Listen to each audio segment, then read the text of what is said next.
number 3, Katana Gold. Katana Gold is out of our 4th race.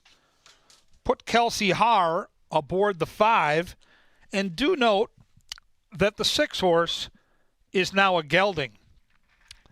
A lot going on there. Take out the 3, put Kelsey on the 5, and the 6 is now a gelding. That is all in race 4. Late pick 4 starts in the 5th race. We're off the turf at 1 mile on the main track. Take out the 4, Accelerina.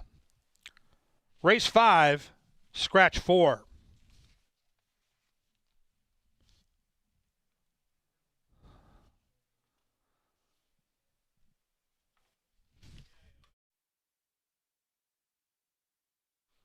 Race 6, scratch number 3, Gabriel's Legend. Race 6, take out that 3. Do note that race 6 now will be run at 1 mile on the main track.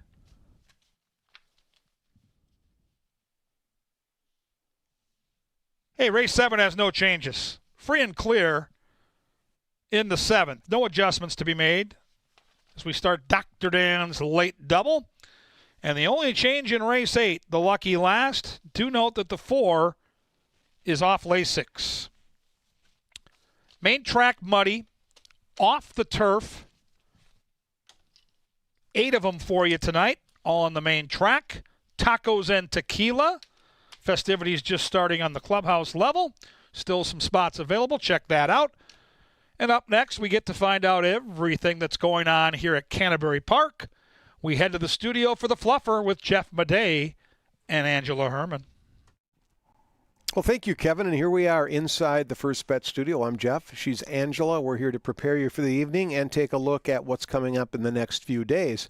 But the matter at hand is tacos and tequila, because that is happening to it really kicked the doors down. It really does. It's a fantastic thing. We've had bourbon, we've had barbecue, we've had whiskey and wings, and now my favorite, tacos and tequila. At least one part of that. Yeah, I mean, I love tequila. I love tacos. Let's go down there. But first, I'm going down because you know who else is going to be there?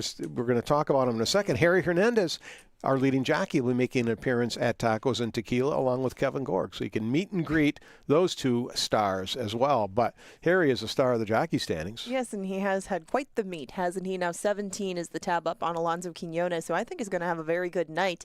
And he's riding for more barns than he did earlier in the meet, a little bit more in his wheelhouse, I guess, with the trainers. And I think he's on some very live ones tonight. Absolutely. Absolutely. We have a great jockey colony. And the trainer chase for the title remains close. Yeah, it's been very different from the jockey standings throughout, and it still is just 3 between the top 2 and only 10 between these top 6. I mean, everybody has been in the same neighborhood, everybody winning every different kind of race. Now that we get more Minnesota breds involved in the mix, I'm sure you'll hear from a lot of those barns that always have a few good of those 2-year-olds Minnesota breds coming around the corner. Yeah, it'll be fun, that race tonight, the 2-year-old race, to see some Minnesota bred 2-year-old boys run, because there haven't been that many this year, and we're only 3 weeks away from the Minnesota Festival of Champions, which highlights the best in Minnesota bred breeding and racing. So that'll be a great race tonight, and I think you're going to see some of these trainers on this list win. It's a quirky night because we're off the turf.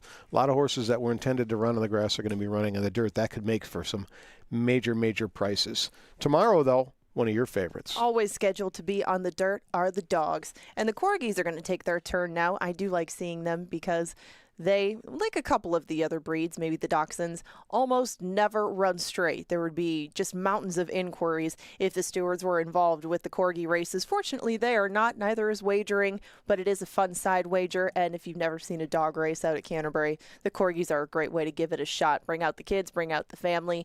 It's a good day's worth of fun, and the Corgis are hilarious, even if you don't win those side wagers with your loved ones. That's right. Pepsi Family Day featuring Corgis. It all starts at 1 o'clock. And that's tomorrow. And then we have weeknight racing back.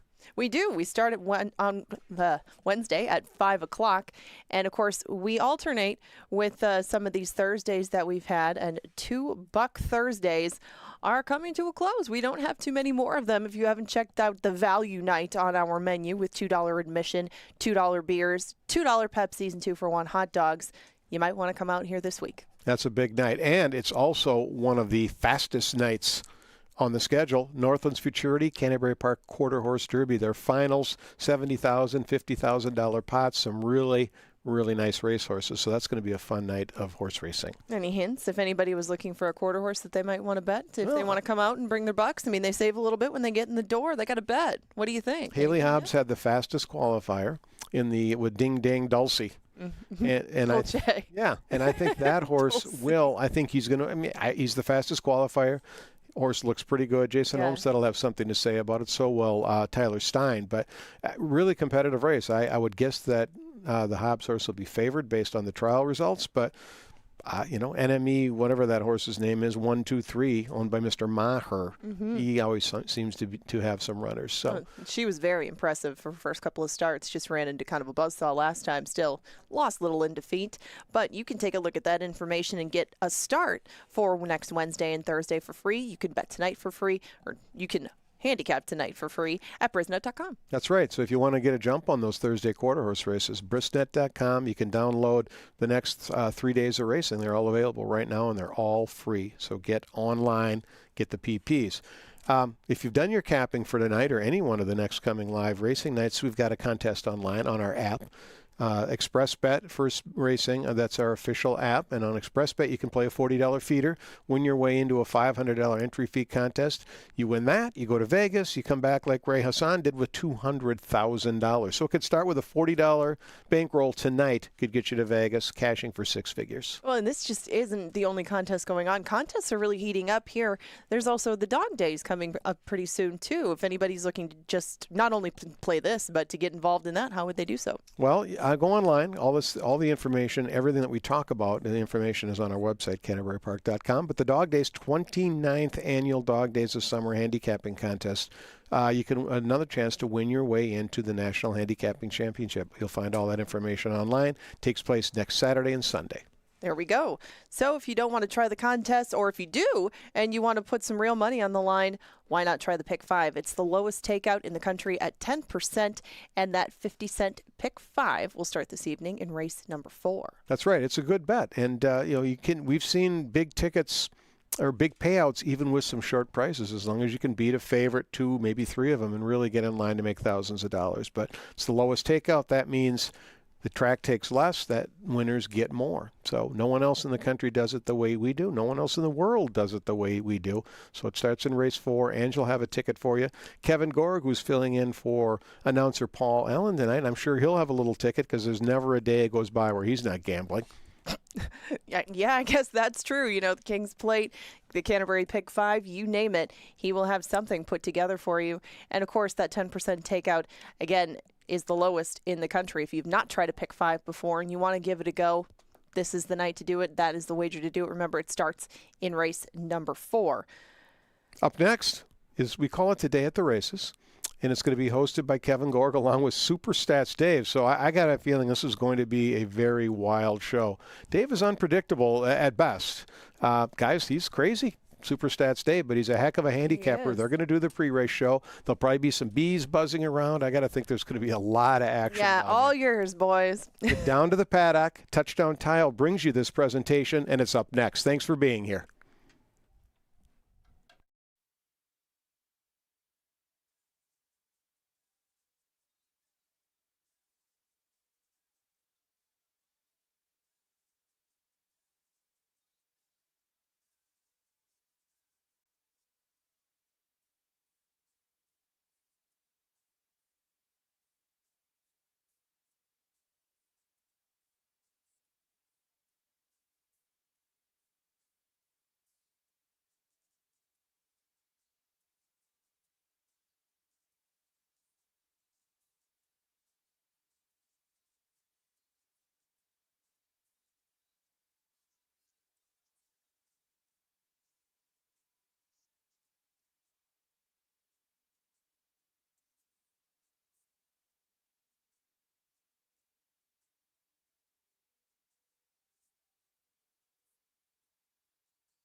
Welcome out to the paddock. Time for touchdown tiles today at the races. My name is Kevin Gorg. We are joined by Super Stats Dave, the great horse racing mind behind that tip sheet you get every time you come to Canterbury. It's the most prestigious tip sheet in the 5-state area, number one in the Midwest, and a late scratch as we just got on the air. Race 5, number 1, Smooching. Race 5, number 1, Smooching is the latest Super Stats Dave in a bevy of race day changes. And welcome to the show. Kiss of death for my top pick in that race. Then, and never a good start. Never a good start. Let's get the pleasantries out of the way, and then we'll get to the hardcore handicapping. Pick some winners for these awesome fans. Horse racing at Canterbury. How did you come to it? So I was from southern Minnesota, Austin, Minnesota. So grew up kind of watching on TV. Would watch like the late night Dark Star reports on old Midwest Sports Channel, I think, at that point. So that was how I got into it. Started coming up. Claiming Crown was kind of the first real experience up here. And I remember there was some bomb that was like 25, 30 to 1 that was walking out here, and we were just punk kids. The thing looked me in the eye, and I was like, hey, let's put $2, $3 on that thing. It won, and I was basically hooked from right there. Yeah, it's got to be a lot of fun. Let's talk about the tip sheet this year. You guys went to $3. I still think it's a fantastic value in the grand scheme of things, but the picks have been good, and business has been bumping. It's been good. Picks have been good. Top picks are winning at 34%, which is the best year that I've had. We've got a positive ROI at like 208, which is, I think, pretty incredible for the amount of races, like how much we do. Last week, there was even a guy at the tip sheet who came over and gave me a $25 bill. And I was like, what's that for? He's like, I want to buy a tip sheet. And I was like, it's only $3. But he saw the 25 on there for 2025. Yeah. He thought it was $25. And I was like, were you really going to pay $25? He was like, yeah. Unbelievable. $3, we caught him a deal. I see some tip sheets out here. Thank you very much. If you don't have them, we've got Heather over here. We've got Kelly over here. It's a pretty good value. We do good work. Try to put the best product out here we can, and hopefully put some money in your pockets and pay for a good night out at the track and maybe some entertainment along the way. We've got some breaking news as it happens. The biggest race all weekend long is the $1 million King's Plate up at Woodbine. And former Canterbury owners, Al and Bill Ulwelling, just took down the King's Plate with one of their two horses. Now, it wasn't Faber, the horse named after our star wild defenseman, but it was the inside marker, number 1, at 18 to 1. Congratulations to the Ulwellings for taking down the King's Plate, basically wire to wire. Really fun to see some local owners who have raced primarily north of the border now for a couple years do very well. Let's try to pick some winners. There's a win bet on that horse. There you that go. I had. Yeah, that was what we discussed on you the had way bet down a couple different horses, and that was one of the value plays in the race for sure. They were in my trifecta box. The 11 ran second, so I didn't catch the try, but really cool to see them win that race at 18 to 1. Nights like tonight, when you get the off the turf clomp, and we've handicapped 3 or 4 days ahead of time, and you have to kind of go back to the drawing board. It's frustrating, but how do you handle these nights? On handling these nights, I tend to try to find you go down to the basic, and I try to find speed, and we try to go from there. The track, actually, surprisingly, it's listed as muddy. It looks pretty dry out there. Yeah. For the amount of rain that we got, the track looks to be in really good condition. So I was kind of surprised as we were up in the booth taking a look. Track looks relatively dry, and as this night goes on, I'm thinking this track might change. Generally, though, when it's wet, I'm looking for horses that want to be up front. Yeah. It's usually a good thing anyways, but especially in this with more compact field sizes where maybe 5 or 6 horses, and then some of the horses that are going to be wanted to be on the turf, they're on the dirt anyways, but so we're going to try to get past them, and we're just going to go with speed. All right, let's take a look at the card. 8 races, and Paul Allen off tonight, so I'll be filling in, calling the races. So tonight, just for one night, scratches are kind of my friend. In race 1, we're going to be on the main track at a mile. How do you see the race? I am going number 5, Mia's Angel, and if there's a Mia in the crowd, tonight's your night. I think you're going to like the way this card's going to start. I got Mia's Angel top pick with on the dirt, which we are on the dirt. I think it's going to be a speed horse.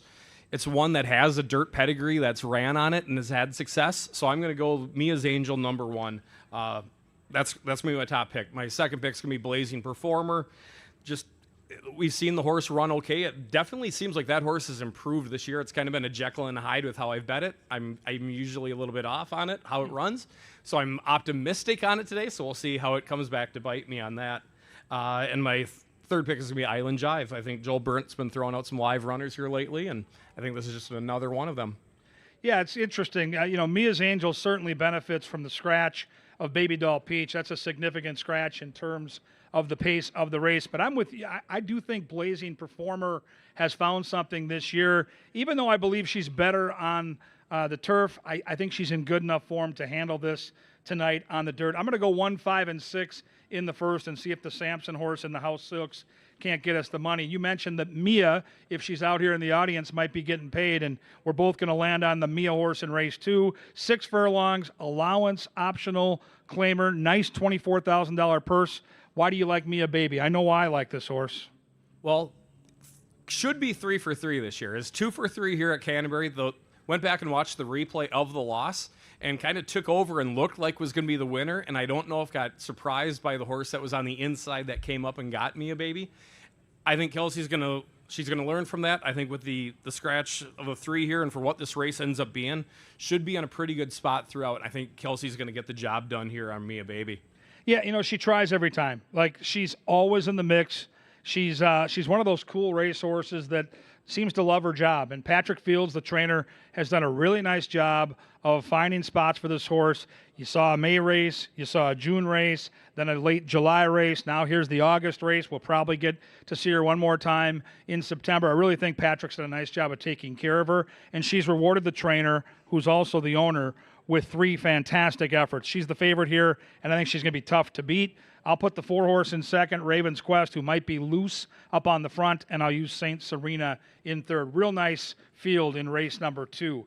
Dave, we go to race 3. We're 1 mile on the main track. So, again, we had to kind of recalibrate our top picks. We scratched the 3 Wellswart. We scratched the 4 Commissioner Oscar. Where did your pen land? My pen, we're going to use a pencil here. The Black Strat, I think, is where we're going to land here, the 2 horse. I think this is the race that came off the turf. This feels to me with Commissioner Oscar scratching when it even went to the dirt. This feels one that kind of turned into flip a coin. If you have an angle or something out here that jumps out to you, I think this is maybe the race that you follow the heart on that, because I think this race is wide open now. Black Strat, I think, is going to be on the lead, but I think is also very beatable at that case. So I think that's where we're going to go there. Then Syntactic, we saw Syntactic win at like 30-1 a couple weeks ago. Yeah. Which is very cool to see. Like, ownership group of that, we like them. They're good people. And yeah, I think this race, it's going to be anything. If you're gonna go deeper on a ticket there, this is the race. I think you go deep it on and try to fatten those pockets this race. It could be. It's right in the heart of the card. It's a part of the early pick 4, the mid pick 4, so it's kind of a critical race. I just didn't see a lot of speed in the race. And the Black Strat, to me, has the best speed on paper. And this is one of those rare horses that runs equally well on dirt and turf. Some horses prefer one or the other. This horse seems to run well on either. The X factor in the race, to me, is the 5, Matt's Luck. To me, it's the only horse with enough early foot naturally to be in the race and challenge the Black Strat, who I think is going to go favored here. So I go 2, 1, and 5. I'm going to see what the price is. If the price drifts upwards closer to the 4-1 morning line, I might dabble, but I don't think that's going to happen. I think the horse is going to be 2-1 or below, which to me is not a win bet, and just key the horse in the pick 4s. Now we get to the pick 5. Dave, it's the best value at the racetrack. I know you love playing the pick 5. For people that are maybe new to the game or new to playing pick 5s, any advice on how to do it without breaking the bankroll? So you have to find a hot take. It's not the hottest to take here. I'm going to start off with a solo here, and then I'm going to probably play 2 tickets with 2 other top picks that I like later on in the card. Maybe a price, which we'll see. I think race 5 or 6 I have a price on there. So you'll single more than once? I'm going to do 2 separate tickets. Okay. Chances are is going to be a solo on this one with a solo later on, and then there's going to be another ticket, chances are solo with a different solo, and then kind of intermix horses along the way. So it's probably 2 $35 tickets, $25 I like that. to $35 tickets. Hopefully I'm right on the first one, and then basically we're turning it into a pick 4, and I've got to be right on one of my 2 other strong opinions, and then not get burned along the way with something else. That's how I'm going to look at it. And it's one of those races where I like how Canterbury did this, and I wish more tracks would follow suit. If you're going to have a blank race, and when I say blank race, it's a maiden special weight race for young horses, lightly raced, where a lot of times most of the horses don't have any past performances. At least give the bettors a chance to see where the early money is. When you hide this race in a pick 5 where it's not the first leg, the bettors are guessing, and I don't like that. So I love that Canterbury on this card specifically puts the blank race in race 4 where we start the pick 5. So I'm going to use the 1, 2, and 6, and like you, I'll use a backup ticket if this 6, who could be the steam horse here, opens up at like 3 to 5, and then I'll want to have a single of said steamer. Any other horses outside of the 6 that you think might be horses to include in the pick 5? The one that's kind of interested me a little bit is Navarre, the 2-horse. Bethke trains, like, it was a $62,000 purchase. There's something there. I believe it came out of the last race all right. He's came back. It's worked really well. Yes. So if by chance the 6 doesn't fire, I think the 2 is probably the most likely winner to come up, pick it up. It's also, for everybody out here in the paddock, this will be a race where you come out. If you can get out here, check out the horses in the paddock, see how they look. You might see something that catches your eye. I'm hoping to come out here. The 6 was incredible. The Chancelot, its father was at Saratoga, the Amsterdam, just ran them off the ground. I want to come out here. I want to be kind of wowed by the 6 when I look at it. So if there's a handler on it and that it's giving them a little bit of tugging, I think we're ready to run. But this is definitely your race. Come out here, take a look. See what these babies look like. I think the most significant handicapping angle in race 4 is this. Izzy Hernandez, who is not riding at Canterbury anymore, makes the trip up from Chicago. He certainly has been on the horse in the morning with all these workouts at Hawthorne Park for Cody Rosine, who has a barn here and a barn in Chicago. The fact that the jockey has made the trip to Shakopee to ride in a $30,000 maiden race on a Saturday night, that's enough for me. That's all the data I will need. The one is Philly taking on the boys. I think she could be nice. I think Navarre for Karen Offerman and Troy Bethke, the horse you talked about, could be very nice. But with Izzy here and with that workout pattern down in Chicago, I think the 6 in race 4 is a steamer, and I think they're going to be chasing his tail throughout that event. And Rosine wins at 31%. So like he's a great trainer. It all kind of lines up. It's bred very nicely. Trainer's hot. Jockey comes in. Pay the 6 to 5. It's not going to get you rich, but in the pick 5, if you can single and survive there, you can spread later, to Dave's point. Race 5, 1 mile, main track. Take out the 1, late scratch of the 1, smooching, she gone. Take out the 4, XL Arena. So big changes here in race 5. I originally had the race, at least as of an hour ago, 7, 1, and 6, and now I'm just going to use the 7 and the 6. Dave, I like Warrior Lady. Now, the morning line is all kitty wampus because of the weather conditions and we're off the turf, but I think Warrior Lady, off the numbers that she's put up in races on a dirt course, tell me that she's going to be a lot lower than 12 to 1, and she could be I think a really nice winner here. Right, this is going to be a race where you completely throw out the morning line odds that you see here because we're off the turf. We've lost the 5 to 2 morning line favorite on the turf, along with the 5 to 1 horse that I thought was going to be maybe second or third. So toss the morning lines out on this race. You're going to see, right, like we both kind of like Collier. I scratch into Collier as my top pick. Kelsey, 12 to 1. Kelsey on a price in the summer. She's won 3 of her last 7 races coming into tonight's card. So we're going to see if we can get her on. That horse has wet track breeding. It's not necessarily wet track out there right now by that point, but I'm thinking Kelsey is going to be very dangerous there. I do like your 7. The wild card is kind of Badger Kitten. I think there's some speed. It's only one real race on the dirt, was about 2 years ago, and it ran pretty well before fading late. So it's going to be another one. These are horses that are meant for the turf, running on the dirt. Things could happen, and throw the morning lines out, grab the horse you like. It's a $5,000 claim on a race that was meant for the turf. Don't be afraid to take some chances in race 5 because I don't see a lot of consistent form, especially when you consider we're on the dirt. Race 6, another race, 1 mile on the main track. So surface switch, a rare situation where I had a power play ready to go. Johnny the Mouse built this thing up beautifully, and normally when we come off the turf, I would switch. But I am sticking with the 7. Mr. Insensitive. Even though I know he's a better horse on the turf, I'm going to go with current form trumps all. And I'm going to say that Mr. Insensitive is going to get an honest pace. How do you see the race? This is the pick 5 scenario we ran over earlier where there's going to be a solo. This is going to be my wild solo that I have with it. Oh. Number 2, Doug Ghost. Okay. It's one of the 2 in here with multiple wins. Clearly a better horse on the dirt. Clearly a better horse on the dirt. And I'm thinking, like, maybe in the betting sequence, the 8-1 morning line, it might not get played in the pick 5 like it should because of that morning line odds. So I'm going to try to get that. Has hit the board in 11 of 18 races on the dirt. I think we're going to be able to sit right off the speed and kind of attack on them. My second pick is going to be I'll Make Bank. Kind of broke through finally last race and had a convincing win. So I think maybe the confidence there, but also stretching out. Maybe he's not going to be battled up front on the front end and just kind of gets to the front and just keeps going. Is going to dare them to come get the money at the bank. And then another one, third pick is going to be Latin Force. Another one was 0 for 27. Okay, and then finally broke through last time and has run okay on the dirt. Is better on the turf, but has ran okay on the dirt. That maybe mix it up there in the bottom end. Yeah, I think your 2-horse here, De Ghost, is super sneaky. I go back and look some of the dirt figures this horse put up here last summer, and they're probably good enough to win this race. So I'm going to mix the 2 into my pick 5 ticket for sure. I'm going to stick with the 7, Mr. Insensitive. For now, I'm going to go 7, 6, and 5, but I am going to include the 2 on my pick 5. Now we come to the final 2 races, and these are the 2 races, Dave, where we have the least amount of change caused by the weather. By the time we get to the late double, the track is going to be drying out. It's sunny out. It's still summer, and you can see minute by minute the track starting to get into better condition.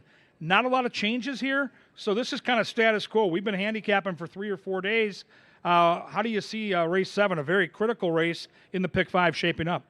KG, our shirts kind of give away my top pick here. Really? Because we've kind of got an island, and we might be on a bender here, baby. Oh, well, look at you. The number 2, Island Bender. Timid pick and kind of an interesting race. Failed me last time. Was my top pick, and I missed the start, rushed up, and then lost. I'm thinking today he's going to get to the lead and just keep going and grab us. I think 5-1 was the morning line. It's a min bred, but I think if we get out quick, there's a chance can just keep on going and get brave. Second pick's for me, Call 'em All, number 5. This was another one that I had on top, missed the break, came charging up late, thought we were still going to get away with it, and ran second. So that's going to be my second pick. Number 7, Foxy Zora, makes third, start off a layoff. 1 back on 6:29. I think going to be able to sit outside, get a nice spot right side of the speed, come charging late, and Rosine's overall winning percentage, 24%, 257. Yeah, I think Izzy Hernandez is going to drive up from Chicago, have 2 mounts, and take all that money back to Hawthorne Park. So I've got Izzy winning race 7 here with Call 'em All.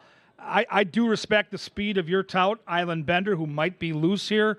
I also think the 5, though, has enough speed to chase that one and be right there, poised to pounce. I think this is a wide-open betting race, so I'm going to go 5, 7, 2, and 1. And this is a race where I think if you're going to play the trifecta or superfecta, this is a race where something strange could happen. Don't be afraid to mix in some crazy horses in our penultimate race. And now the most important race, if you're alive in the pick 5, and you likely will be with your double tickets, another tough race here. We got a maiden $7,500 claimer. So this is horses that have never won, kind of at the bottom of the barrel, and this is where you can get all kinds of crazy stuff. Superstats, sift it out for us.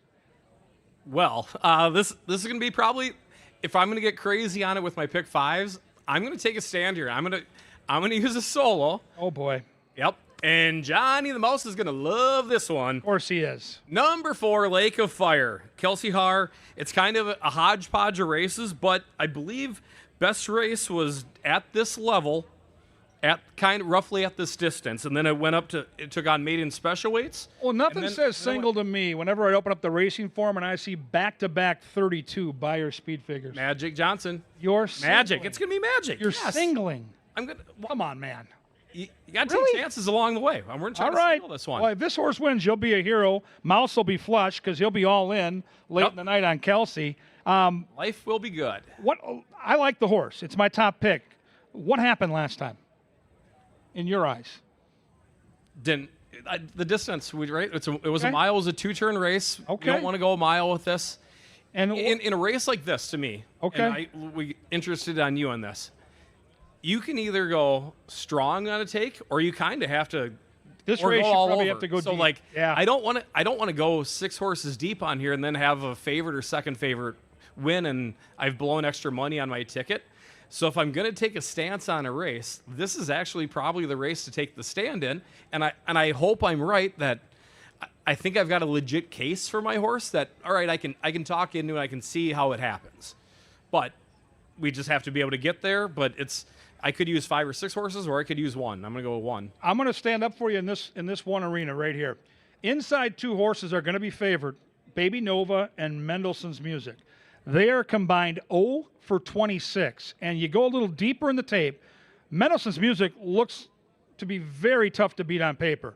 Then you peel back a couple layers and you actually handicap the race. L at 2-1, L at 3-1, L at 8-5, L at 3-1, L at 7-1, L at 3-1. So now, when you factor in that this horse has had 5 or 6 races in a row where the bettors have fancied this horse as one of the favorites, and we're still a maiden, I'm okay. Like, listen, if you're going to take a stand, and I love that you are, this is a race where getting brave, and listen, the 1 and 2 have better speed figures. They're the most likely winners. But this is a race where I'm not afraid to take a stand, and with you and Johnny the Mouse, I stand. I'm going to try Lake of Fire. Hopefully we're not setting our pick 5 tickets on said fire. In race 8, I go 4, 2, and 1. How about Super Stats Dave, the tip sheet extraordinaire at Canterbury? Give him a round of applause. This guy works hard every single day. He loves making people money. And thank you, Kevin Gorg. Thank you, Canterbury. Let's have ourselves. It's a Saturday night. As Elton John said, Saturday night's all right for betting. Get your bet tickets in. Get your win tickets in, baby. Where else would you rather be? Have a great night at Canterbury. I'm going to head upstairs to call the races. You're going to head to the window and make all kinds of money. The racing action is just about 10 minutes away. Enjoy. Look at this kid.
Good evening and welcome to Canterbury Park.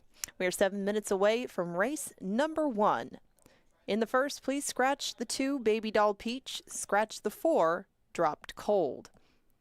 With those scratches, there will be no show, trifecta, or superfecta wagering in our first race. It's now 6 minutes away.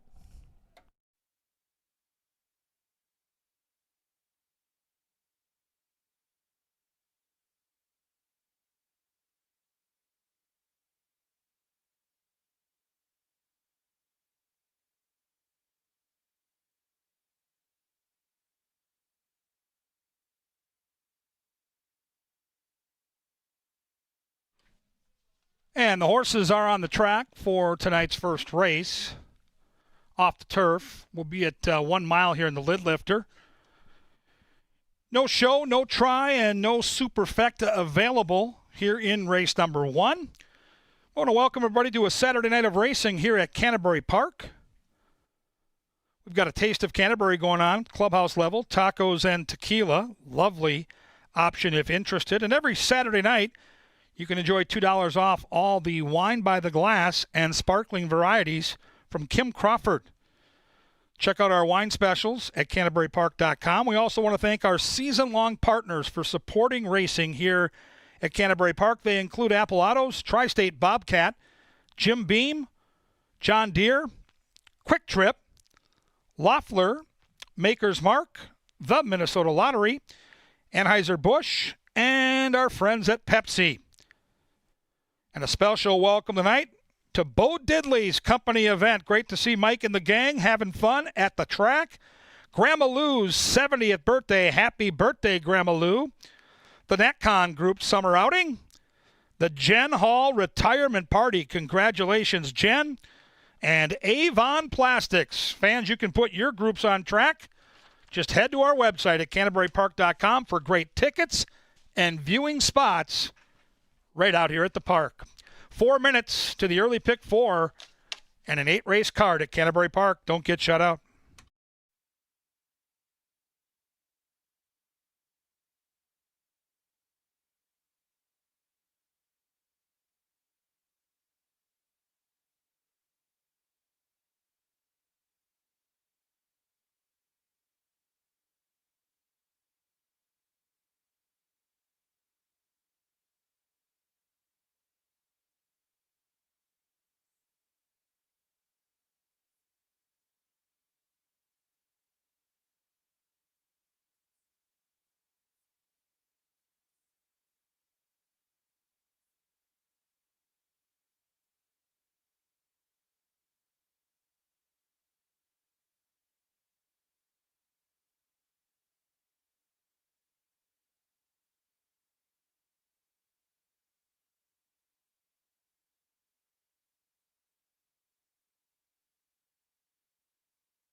They're approaching the gate. Inside a minute.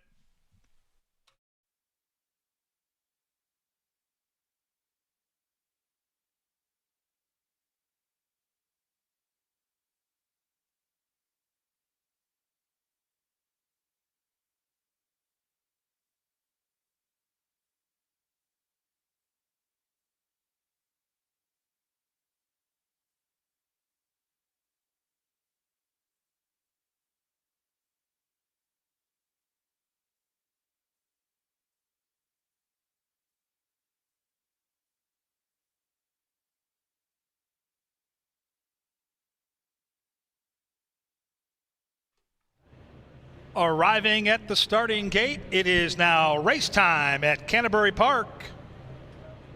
The first of 8 loading in. This quartet going to run the race at 1 mile on the main, originally scheduled for the turf. The bookenders have been battling for favoritism, but right now Blazing Performer to the inside. The People's Choice at even money. Mia's Angel, second last. Island Jive will complete the lineup. Have a great Saturday night, everybody. Good luck. They're in the gate. And they're off. The quartet came out swimmingly with Mia's Angel in between horses, tracking out to take that early lead. Molly's Mia inside in second, then it's Island Jive. Couple lengths off those leaders. At the back of the pack is Blazing Performer. They run past the judges and bend around that first turn. Ready for their long journey up the backside with Mia's Angel and Fausto da Silva controlling the tempo and leading it by 1. Island Jive tracking that one coyly. Blazing Performer is out of last and just a length and a half behind that leader. And Molly's Mia can see them all, but just 3 lengths would cover this field from tip to tail. 24-2 for the opening quarter mile, and Mia's Angel leads it by just a half. Island Jive content to sit there in second. Molly's Mia trying to sneak up the rail. Blazing Performer is on the wide side and has 3 to make up. 48-1 to the half mile. Mia's Angel trying to take them every step of the way on the lead. That lead is down to a neck. Island Jive carving into that lead. Molly's Mia spinning the wheels. Blazing Performers going the wrong way. The favorites in some deep tapioca here as they bend around the turn and head to the top of the Canterbury stretch. And Mia's Angel turns them in. Mia's Angel by a half. Island Jive been trying to get by that one for half of this race and still hasn't done it. Into the final furlong they go, and Mia's Angel is straight and strong. Mia's Angel took the lead early, saved something for late. Flag fall to that's all.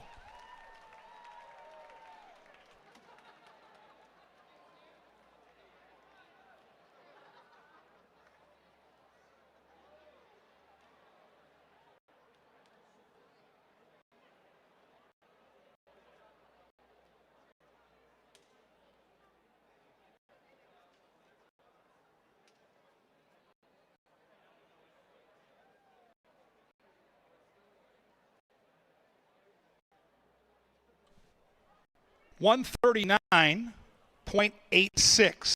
139.86 that finishing time. 5, 6, 3, and 1. Still listed at unofficial, so hold them all.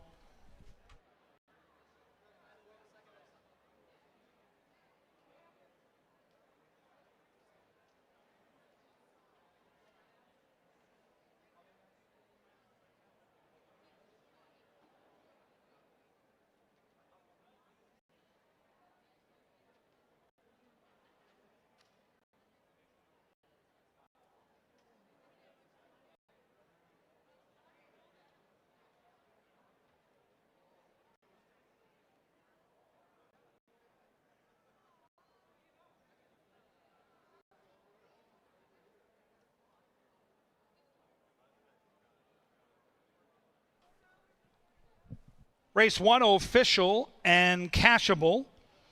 $10 for your win ticket on Mia's Angel. The $1 exact to the call of 5-6 returned $11.90.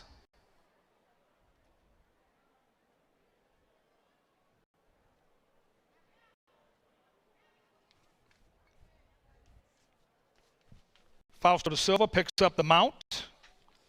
Chad Lindsay off his mounts tonight. Da Silva cashes in right off the hop in wire-to-wire fashion.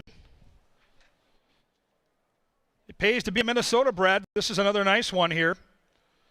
Earnings now quickly approaching $50,000 for Pete Matson, who bred this horse, so congrats on that. Let's celebrate in that winner's circle. Here she comes, the victorious Mia's Angel. Mia's Angel is a 4-year-old dark bay or brown filly by Karakantai out of Angel of Troy. Foaled in Minnesota by the owner. He's the breeder. He's Pete Matson. The winning jockey is Fausto da Silva, and the winning trainer, Canterbury Hall of Famer, David Van Winkle. Congratulations to the victorious connections of Mia's Angel. Up next, it's race number 2. There's the bell. Well done, Pete. Great job there.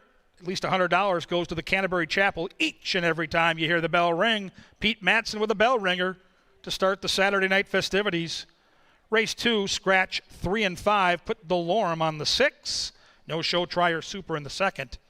22 minutes to post.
They're off. The quartet came out swimmingly with Mia's Angel in between horses, tracking out to take that early lead. Molly's Mia inside in second. Then it's Island Jive. Couple lengths off those leaders. At the back of the pack is Blazing Performer. They run past the judges and bend around that first turn. Ready for their long journey up the backside with Mia's Angel and Fausto da Silva controlling the tempo and leading it by 1. Island Jive tracking that one coyly. Blazing Performer is out of last and just a length and a half behind that leader. And Molly's Mia can see them all, but just 3 lengths would cover this field from tip to tail. 24 and 2 for the opening quarter mile, and Mia's Angel leads it by just a half. Island Jive content to sit there in second. Molly's Mia trying to sneak up the rail. Blazing Performer is on the wide side and has 3 to make up. 48 and 1 to the half mile. Mia's Angel trying to take him every step of the way on the lead. That lead is down to a neck. Island Jive carving into that lead. Molly's Mia spinning the wheels. Blazing Performers going the wrong way. The favorites in some deep tapioca here as they bend around the turn and head to the top of the Canterbury stretch. And Mia's Angel turns them in. Mia's Angel by a half. Island Jive been trying to get by that one for half of this race and still hasn't done it. Into the final furlong they go, and Mia's Angel is straight and strong. Mia's Angel took the lead early, saved something for late. Flag fall to that's all.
Little bit of an upset to start things, and now we move on to race number 2. The ladies are going to complete the early double for us, and in this second race, we have some optional claimers. They're going to be sprinting in the second race, and if you would please take out the 3 and take out the 5. Petty Jean and Oh Babe are both scratched out of here, so we're left with a field of 4, and they're a field of 4 that like to be up front. Although there are some versatile runners in here, they're just a pretty evenly matched group. So I'm going to start with my top choice in here, Mia Baby. Mia Baby is also the top choice of one Kevin Gorg, and she is trying to keep going a very, very good season for her. Thus far, 2 wins and a second from her 3 starts, and Mia Baby can handle any sort of moisture in the track. She is just plain sharp right now. Mia Baby comes off that one of those wins, and that was dueling it out on the front end. It was not easy work for her that day, and Mia Baby gets the inside post today. She has been coming from further outside in her season thus far, but wouldn't be surprised to see if Kelsey takes her out a couple of paths and see if they can't put together the exact same sort of trip as she got last time. Not out of the question, but she still should be a shorter price in doing so. Last time she was 9-1. Today she is even money. You get 3-1 on Saint Serena, and this will be the first time that we see this 6-year-old mare for her season. She has done all of her best running at Canterbury, and that makes sense as she is a 6-year-old daughter of strong mandate that was bred here in Minnesota. She does run for her breeders, and Saint Serena is one of those that loves to be out winging it on the front end. You can see a lot of her very best races in her career are when she's leading the way from start to finish, and wanted to get a look at her when she comes by because sometimes she does get a little bit warm. Do note that it is humid today if you are watching from a distance, a rather hot afternoon following up the storms this morning, and it might show on some of these. That's pretty normal for St. Serena, though. I wouldn't think that anything would be out of the ordinary for her today. Raven's Quest just behind her, a little bit smaller, but they all look kind of small next to St. Serena. Raven's Quest tries to pick up some wins after a lot of second and third place finishes. You know, she has a few scores in her tallies in the past, but she has 11 pieces to go along with those 3 wins. That was my question with Raven's Quest. You know, she does do the dirty work on the front end. She's willing to fight things out. It's just hanging on at the end of things. That's what Alonso Quinones is going to try to turn around with her. Nothing wrong with the year that she has put together. You know, out of 7 starts, she has managed to pick up a check nearly every time around, but still, Raven's Quest not finding that winning punch to get to hang on over everybody at the end, and right now she is your 2-1 second choice.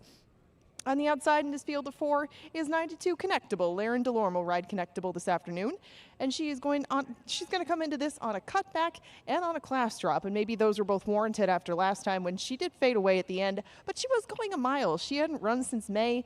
Connectable had some reason to get tired that day, but she did get very, very tired in the lane, so maybe a cutback in distance, and that's what she's doing, is just what the doctor ordered. This will start a pick 3. This will start a double. You want to do exactas, tries, supers, go for it. You can do win place and show wagers as well. Actually, no, you can't do show. Sorry about that. And exactas with those 2 scratches out of here. And this field heads off to the track. Just didn't cross all those out. This second race field is led by their favorite, Mia Baby. She is even money on the board with 8 minutes to post.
The horses have moved onto the track for this evening's second race. Scratch the 3, Petite Jean, and the 5-0 Babe. With those scratches, no show, no try, and no superfecta. Still got a double. Still got to pick 3. Still got win in place. Still got a lot of great races tonight. 8 of them in total. Race 2 at the gate in 6 minutes.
Hello there from the winner's circle. Before we get to this upcoming second race, we're going to play some cards. You know, we do play horses, we play cards all the time here in Canterbury, and we're going to play a game called Let It Ride. Now, I have my contestant over here. Step this way. We're going to play this game. What's your name? Where are you from? Nick, I'm from Prairie Lake.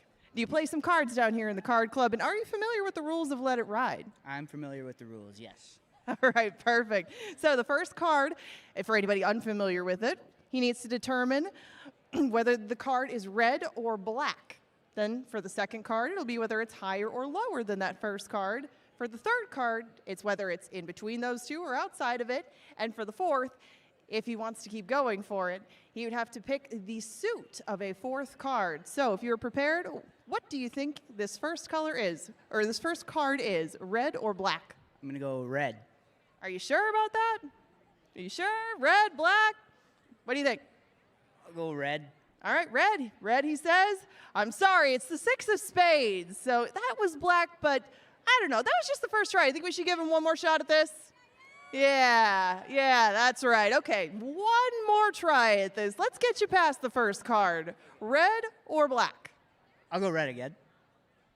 Are you sure you want to go with red, or do you think? Black. I'll go black. Okay, all right. He wants to go with black. Let's see what we got. Shrewd call. Okay, the 10 of spades is that first card. Let's see what your first prize is. All right, we have a pair of admission tickets for you for correctly getting that first card. Do you want to hang on to those, or do you want to see if you can guess the next card? I'll go to the next card. Okay, so you had a 10 of spades. Do you think that it's higher or lower than that card? I'm going to go lower. Is it lower than a 10? It is. It's the 6 of hearts. Okay, well done. Let's see what your second prize is for getting that one correct. All right, you get a daily double pack, some discounts on food, some free betting, couple free admission tickets. You want to keep it? Do you want to move on? There's some big stuff maybe in those cases. I'm going to move on. Okay. All right, so you have a 10, you have a 6. Is the next card in between those two or outside of the range of those two numbers? I'm going to go outside. Okay. Is it lower than a 6 or higher than a 10? It is. Just barely. Just barely. Okay. Now, this third case is going to be a little bit more valuable than a daily double pack, so stand back. It's $25 voucher. Money to play the races with, all yours, just for getting that 5 correct. Do you want to take a chance and get the suit of this last card? It's a big decision. Don't know what's in that case. It could be $1,000. It could be $1 billion. It could be tickets to anything. What do you think? I'm taking a chance. Okay, all right. He's going to let it roll. So we're going to let it ride to the last case. What suit do you think this last card is? I'm going to go diamonds. He's taking a chance on a diamond. Will that chance pay off? It's a diamond. Well done. Did you know that? Did you see any of that beforehand, or are you just that good at this game? I'm just that good. Okay, perfect. Let's see what your prize is for being the master of Let It Ride. You get $25 to the casino. My goodness. Okay, you're going to be spending the whole night here. You got a lot of loot for your skill in Let It Ride. Well done. What can I say? I'm just lucky. All right.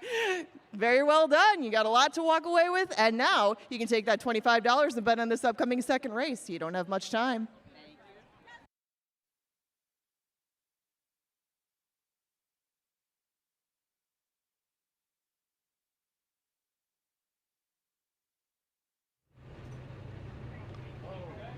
And just like that, the horses are at the starting gate. It is post time. Post time for race number 2. Inside marker, Mia Baby, favored at 4-5. Raven's Quest, the 4. Second choice, currently at 3-2. Once again, a quartet here, battling at 6 furlongs. Connectable will be the last in line. Here they come. They're in the gate. And they're off. Outside, Connectable took a flyer and jumps right on that lead. From in between horses, St. Serena's got some lick. So does Raven's Quest. And up the inside comes Kelsey Har and Mia Baby. And the 4 are separated by just 2 lengths. And St. Serena, the Minnesota bred, puts the neck in front. Mia Baby, the People's Choice, comes right back at that one. And those 2 have gone a length and a half clear of Raven's Quest. Some 5 lengths back to Connectable, who was out of the gate first, but is currently in last. It's a contested opening quarter that goes in 22-1, and Mia Baby wanted that lead and has it by a neck. St. Serena clinging to that one. Raven's Quest being asked the question now, trying to range in from 2 out of it, and nothing from Connectable. They bend around that turn, top of the stretch, here they come, and Mia Baby spins them down the lane. Mia Baby by 2. St. Serena can't keep up. Outside, Raven's Quest is putting in a run, and here comes Raven's Quest to put the heat on Mia Baby, and we are set to battle to the wire. Raven's Quest outside, Mia Baby inside. Raven's Quest perfectly timed and wins.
On the board, 4, 1, 2, and 6.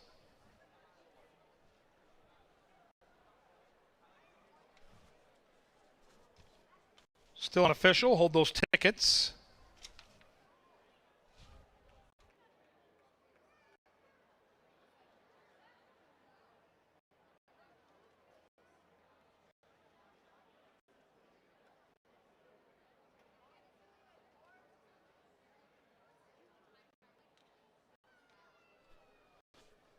There'll be a slight delay with the payoffs here in race 2. Slight delay, nothing to be concerned about. We'll celebrate the winner, and those payoffs will be listed as official very soon. Just a slight tote delay here after our second event.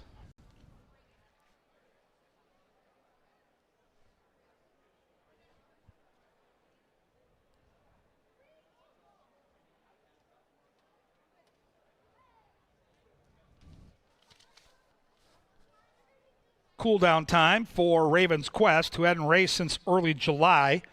Was giving a nice freshening, came back to the races ready to roll tonight. Back-to-back second place finishes before she had that small layoff. And the second choice gets home first here in race 2. Off the turf tonight, another pick 4 starts in the third. Our pick 5 tonight will start in race number 4. Pick 5s have been juicy all season.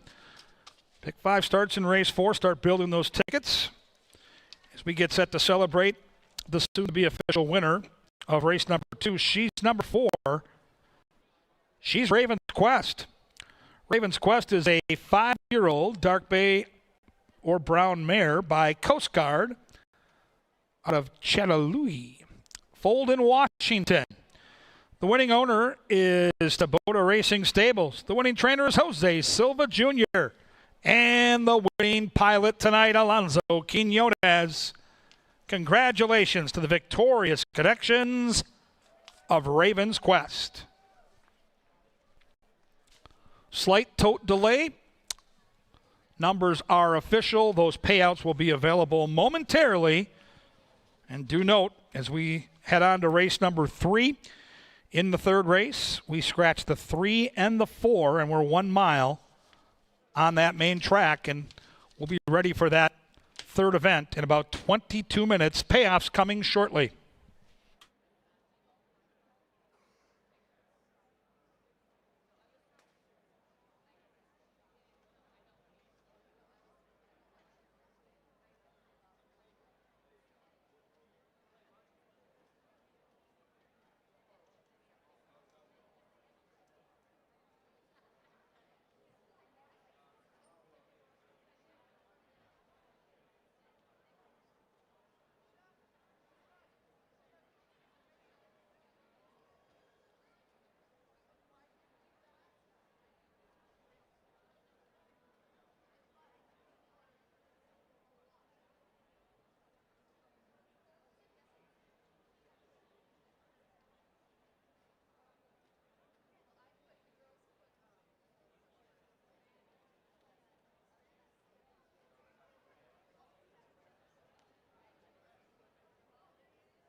And they're off. Outside, Connectable took a flyer and jumps right on that lead. From in between horses, St. Serena's got some lick. So does Raven's Quest. And up the inside comes Kelsey Har and Mia Baby. And the 4 are separated by just 2 lengths. And St. Serena, the Minnesota bred, puts the neck in front. Mia Baby, the People's Choice, comes right back at that one. And those 2 have gone a length and a half clear of Raven's Quest. Some 5 lengths back to Connectable, who was out of the gate first, but is currently in last. It's a contested opening quarter that goes in 22-1, and Mia Baby wanted that lead and has it by a neck. St. Serena clinging to that one. Raven's Quest being asked the question now, trying to range in from 2 out of it and nothing from Connectable. They bend around that turn, top of the stretch, here they come, and Mia Baby spins them down the lane. Mia Baby by 2. St. Serena can't keep up. Outside, Raven's Quest is putting in a run, and here comes Raven's Quest to put the heat on Mia Baby, and we are set to battle to the wire. Raven's Quest outside, Mia Baby inside, Raven's Quest perfectly timed and wins.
Another good run down the stretch. And now we go on to race number 3. If you would please, in this third race, take out the 3, take out the 4 in this mile event. Remember, this will be on the main track, which is now fast. This is fast dirt for race number 3. Optional claimers come to the table for it. And all the betting options remain intact, though, with a field of 5. It's an interesting group, too. You got a French bred, you have a Minnesota bred, a couple Kentucky breds, and a Cal bred on the inside.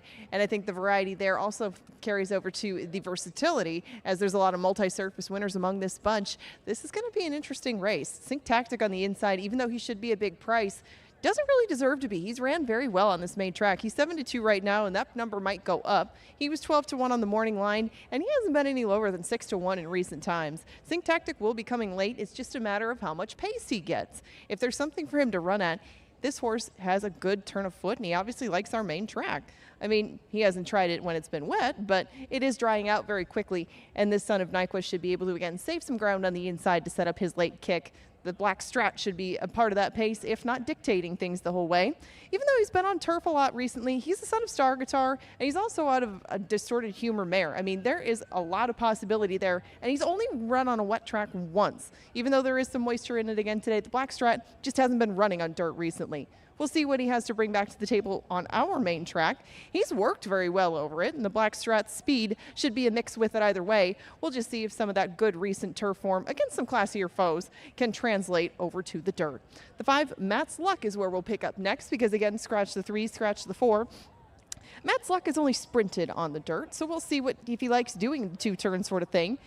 Doing that on the grass has kept him a little bit closer, but he still hasn't been right on the lead. That seems to be where this horse has been a best, and it was a little bit slower pace on July 3rd when he broke his maiden. Last time he wasn't disgraced. He was only beaten a couple of lengths, but again, it was on the turf. Matt's Luck, when he was racing on the dirt, was trying some awfully tough maiden claimers down at Oaklawn Park, so he's a bit of a question mark when it comes to where he's going to fit in on the class ladder when it comes to the dirt. 2-1 is not a price I would be willing to find out, but I do think he's a big contender in here regardless of the price. Woderton, just next to him, is the French bred. He's only beaten half length last time around, and he fits with this competition very well, as it looked like he might have needed that little drop from the really tough ones he was racing against in June and July to that last group that he raced against in August. Again, he had the lead at the top of the stretch, just couldn't quite hang on. He gets a lot of pieces. You can see a lot of checks for this one. Jermaine Bridgman will be back in the saddle again today. He rode this horse very well last time, and maybe they know each other a little bit better after that, and he can get him going at the very right time. On the outside is Found Jordan. Found Jordan is raced on the turf by design. We have seen him a couple of times on the dirt last year and got some mixed results from that. You know, he did break his maiden over it, but that was against Minnesota breds. That was a fast track, and Found Jordan is now going to have to face open company again. For any of the Minnesota breds, that is a little bit tougher, but Found Jordan is still getting a little bit better as his campaign goes along. He does have good kick. It's just a matter of how much he's really going to have to run into in this spot. Right now, that price is 4-1 on Found Jordan. I'm going to try the black strat. So is Kevin. This is a small bunch again, but your 7-5 favorite looks like the controlling speed of the group. Win, play, show, exacta try supers, doubles, pick 3s, and a pick 4 all on the menu for this one. Remember, it's on the main track. It's going a mile. Scratch the 3, scratch the 4, and if that's not enough action for you, get ready. The power play is coming up next.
Sir Leonard Dykert brings the horses onto the track for tonight's third race to be run at 1 mile on a good main track. Win, play, show, exacta, trifecta, superfecta, daily double, pick 3, and another pick 4 opportunity with races 3, 4, 5, and 6.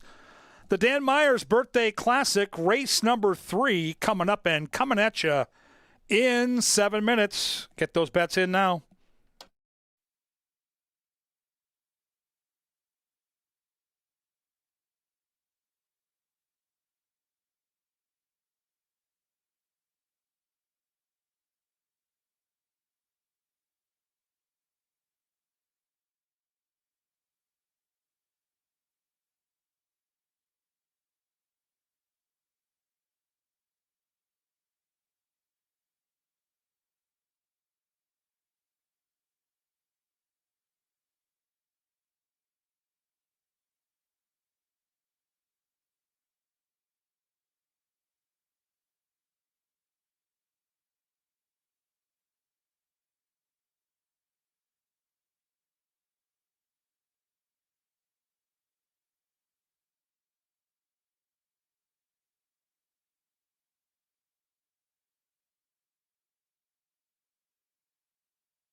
Welcome upstairs to the prestigious press box and the TV studio. Tri-State Bobcat, our great supporter here of the Power Play. We isolate a race every single race day where we can focus in, try to make a little extra bank. Today it's going to be race 6, number 7. Now we'll start with this. The race is off the turf. This horse was probably better suited for the turf, but he's still got some good dirt for him. And I want to take you through that right now. When you look at the racing form, when you get days like this, where we're off the turf and you see all these turf starts, you got to go to the upper right-hand corner. You got to look back at what they've done on the dirt, both in a fast track scenario and on a wet track. And on a wet track, he's 2 for 3 in the top 3. And let's be honest, he was 2 for 25 lifetime on the turf, so he wasn't exactly the next coming of Secretariat on the turf anyway.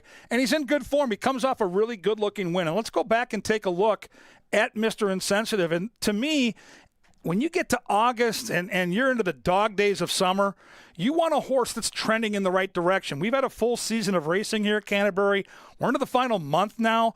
And watch the versatility here. He kind of got blocked on the inside. He gets to the outside, and this is a sign of a happy, healthy horse. When you get a horse straightened out and they kick on like this guy does right here, this is a horse that's feeling good right now. And so even though we're not on the grass, which is certainly disappointing, we're on the dirt where he's had some success, and look at him gallop out here at the end of the race. He's in good form.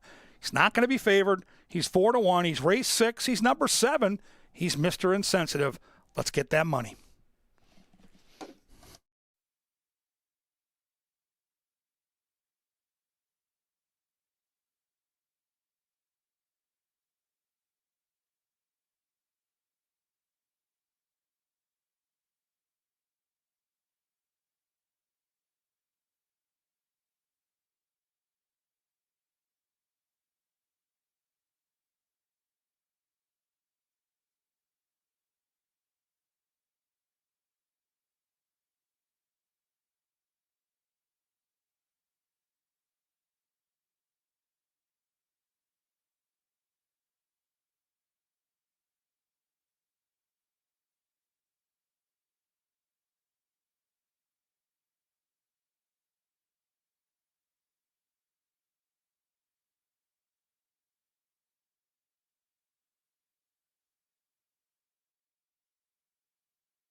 Approaching the gate now, just inside a minute to race number 3. Don't forget, tomorrow the Wiggle Butts will be here. It's Corgi racing at Canterbury.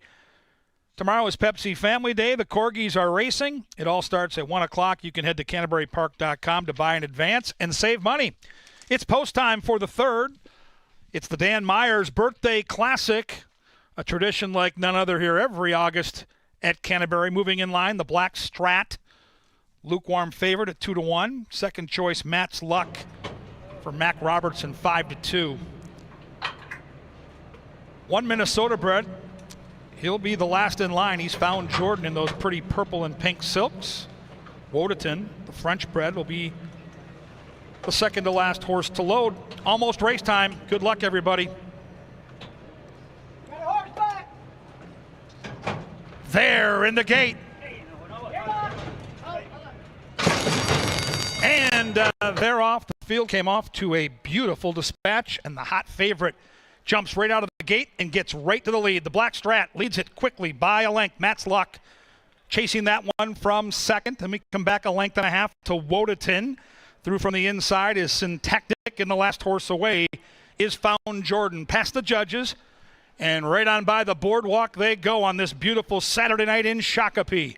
And Constantino Roman and the Black Strat wanted that lead, and by golly, as they head to the backstretch, they've got it. And they've got it by an ever-widening 2 lengths. Matt's Luck is still in second. Then we come back 3 lengths to Wodeton. Wodeton shading Syntactic to the inside, and at the back of the pack is Found Jordan, but just 6 lengths from front to back. They went 24 flat to the opening quarter mile, and they get to that far turn. And the Black Strat is still in control of this race, and it's still a 2.5 length lead. Matt's Luck has been in second throughout, and Syntactic, who goes off with the late money as the favorite, now is closing in smartly, and the complexion changes as they bend around the turn, and Matt's Luck waited and can wait no more and puts the nose in front. The Black Strat tested on the front end, and Syntactic trying to reap the benefits of those two dueling as they head to the top of the Canterbury stretch. And here comes Syntactic, roused to the lead by Victor Santiago. Matt's Luck made that big move, but that move is going to be second best because Syntactic was last early, but he's going to be home first tonight. Syntactic with the late steam at 7-5, rolling to victory.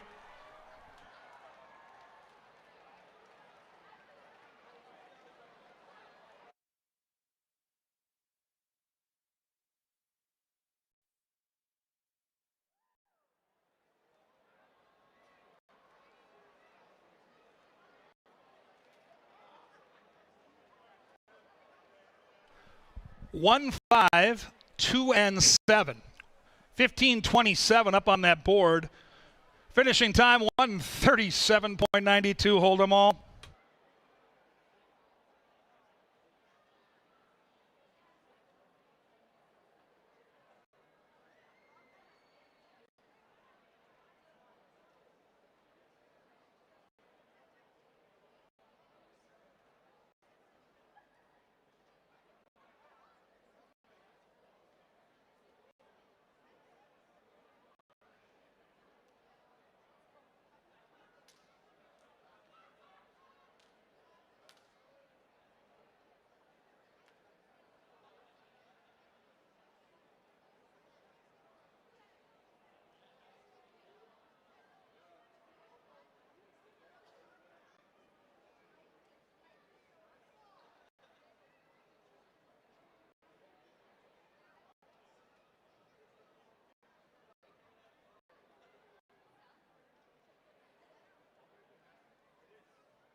It's official. Race number 3 is cashable. $4.80 for that win ticket on Syntactic. 50-cent try paid, $9.40. The 10-cent super, $4.49. Ed Mio, the 4-1 double for $2, $16.20. That pick 3 paid $37.80. And the Tim Laudner 1-5 exacta for $1 paid $8.30. Syntactic, victorious for the second time this season at Canterbury. Last time this horse won was late June, off at 32-1. Not going to make quite that much money tonight as the late action left him as the favorite at 7-5, but he ran to that steam and wins impressively here in race number 3. Don't forget the pick 5 starts in race 4. That's our next event. We're about 23 minutes away from the pick 5. Pays hundreds, sometimes thousands. It's got the lowest takeout at 10% in North America. Pick 5 on deck in race 4 to start that event. We have a scratch of the 3, and Kelsey Haar will ride number 5 in that 4th race. A cooling down here for Syntactic. 5th career victory from 33 starts. Second time this summer at Canterbury.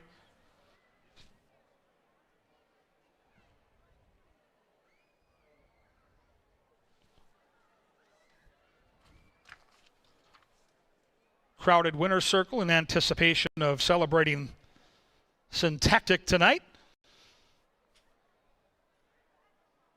And corgis hit center stage tomorrow along with the horses on Pepsi Family Day. Don't forget to come on back for that 1 o'clock start. Right now, though, we bring him into the winner's circle. The official winner of race number 3, it is number 1, Syntactic.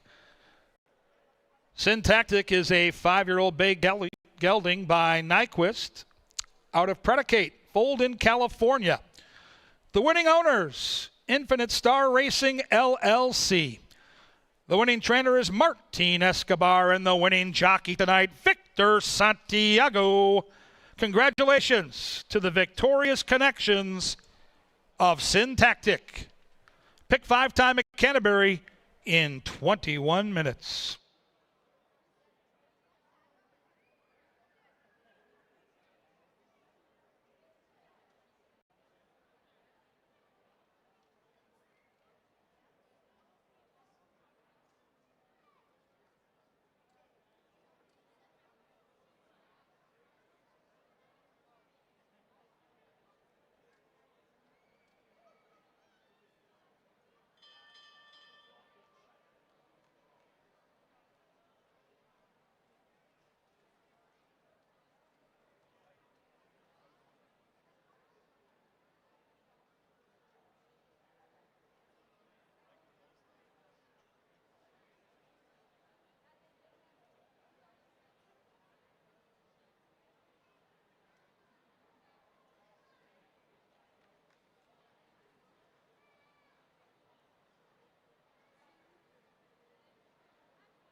They're off. The field came off to a beautiful dispatch, and the hot favorite jumps right out of the gate and gets right to the lead. The Black Strat leads it quickly by a length. Matt's Luck chasing that one from second. Then we come back a length and a half to Wodatin. Through from the inside is Syntactic, and the last horse away is Found Jordan. Past the judges, and right on by the boardwalk they go on this beautiful Saturday night in Shakopee. And Constantino Roman and the Black Strat wanted that lead, and by golly, as they get to the backstretch, they've got it. And they've got it by an ever-widening 2 lengths. Matt's Luck is still in second. Then we come back 3 lengths to Wodatin. Wodatin shading Syntactic to the inside, and at the back of the pack is Found Jordan, but just 6 lengths from front to back. They went 24 flat to the opening quarter mile, and they get to that far turn. And the Black Strat is still in control of this race, and it's still a 2.5 length lead. Matt's Luck has been in second throughout. And Syntactic, who goes off with the late money as the favorite, now is closing in smartly, and the complexion changes as they bend around the turn, and Matt's Luck waited and can wait no more and puts the nose in front. The Black Strat tested on the front end, and Syntactic trying to reap the benefits of those two dueling as they head to the top of that Canterbury stretch. And here comes Syntactic, roused to the lead by Victor Santiago. Matt's Luck made that big move, but that move is going to be second best because Syntactic was last early, but he's going to be home first tonight. Syntactic with the late steam at 7-5, rolling to victory.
We're 12 minutes away from race number 4. In this 4th race, we've got Minnesota-bred 2-year-olds making their way to the track.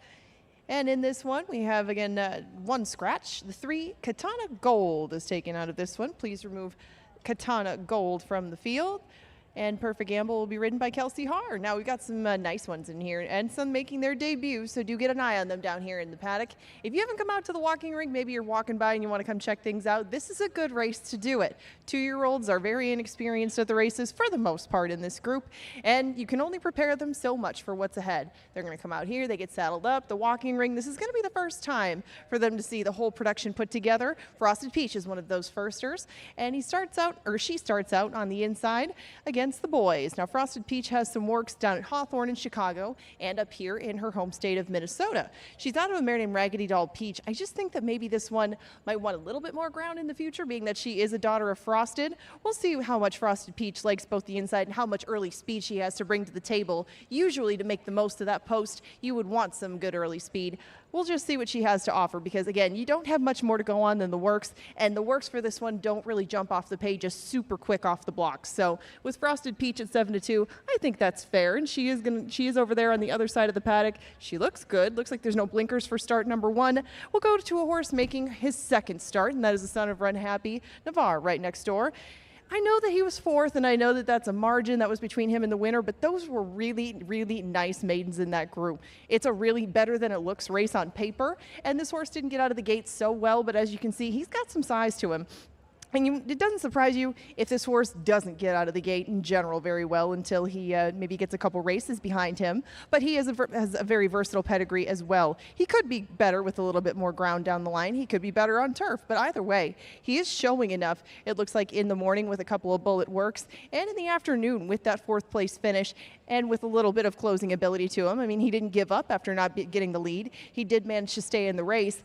And summer winner just went down to Prairie Meadows and ran in a nice stakes race. How about that? Kurt has come back to win, and the 3rd place finisher, the 3 that finished ahead of him, have all come back to win. A sign of a live race and definitely a sign of a horse that you should use in your plays at 7-2. Scratch the 3, Katana Gold. The 4, Crosstown Highway, is one of those debuters. Crosstown Highway is going to make his first start for the same connections that have the 2.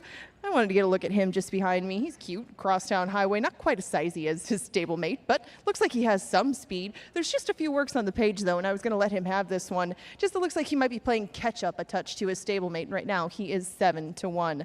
Perfect Gamble has a big advantage in his corner. He has 2 starts to him, as opposed to either none or 1 for the rest of them. Perfect Gamble had plenty of time before those races, getting ready in the morning for things. He took a little bit of money at first asking. He was just a touch below 8-1 that day, but was 24-1 last time around when, how about that, Kurt did beat this one. It just looks like maybe there's a couple in here that are going to challenge Perfect Gamble if he should try to go for the lead.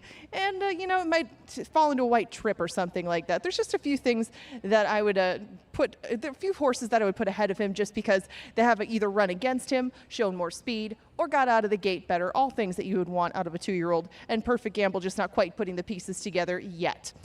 Chances are right next door is I have to a horse that you might have heard of named Sushi Man. He has been one of the front runners at our meet. He has been a very, very nice 3-year-old for these connections, and now his little half-brother is going to make his way to the races. Chances are is by a horse named Chancelot. He was much, much quicker than the sire of his brother Sushi Man, but might mean that he likes dirt a little bit better than him too. Sushi Man still on class alone has won some nice races both on dirt and on turf. Chances are with that pedigree should handle both surfaces and might even like a little bit less ground. He is 5-2, and I would expect that price to come down, as this one definitely has all the tools to win at first asking.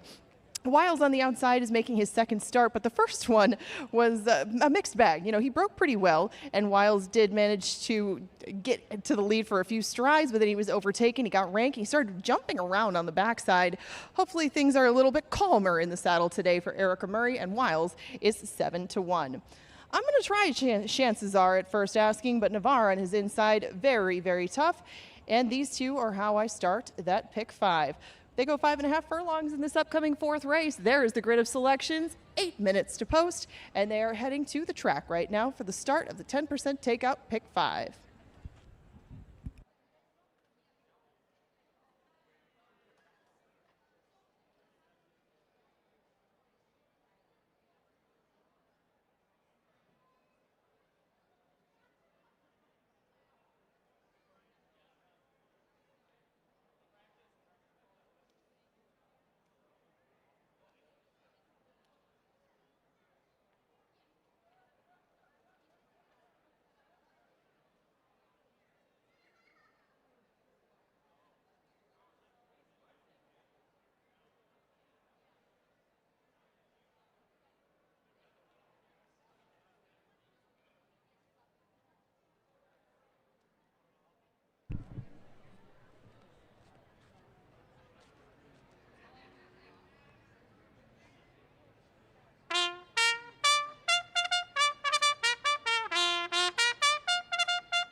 Here they come onto the track for tonight's fourth race.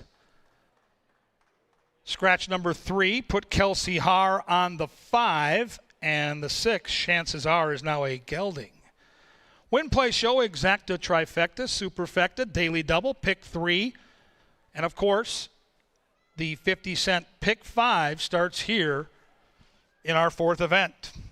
Pick 5 and the babies ready to rock and roll in 6 minutes.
Two-minute warning now. 2-minute warning to that pick 5 here at Canterbury. Race 4 in 2.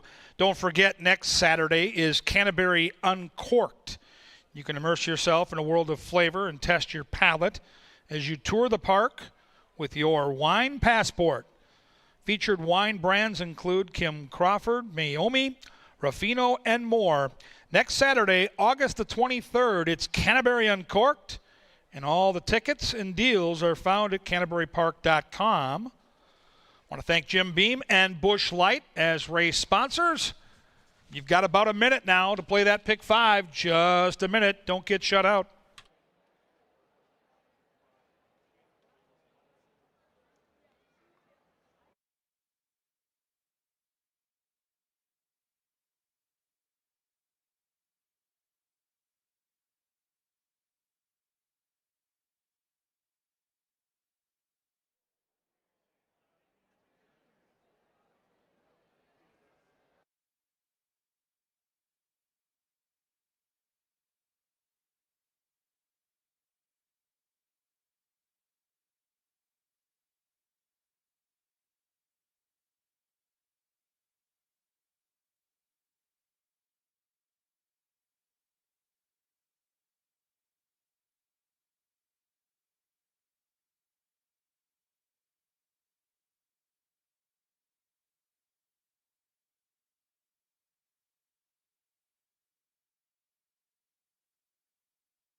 Almost time now for race 4. The Minnesota bred baby girls gathering behind the starting gate. Post time is here.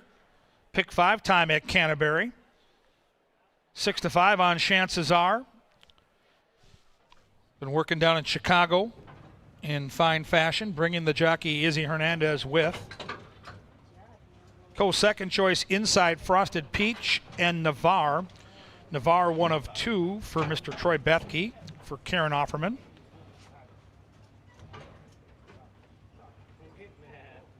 Half of the 6 have been moved in line. 6-horse Chances Are has been rambunctious throughout the warm-up time, nearly through Izzy Hernandez off the mount. Izzy's back on.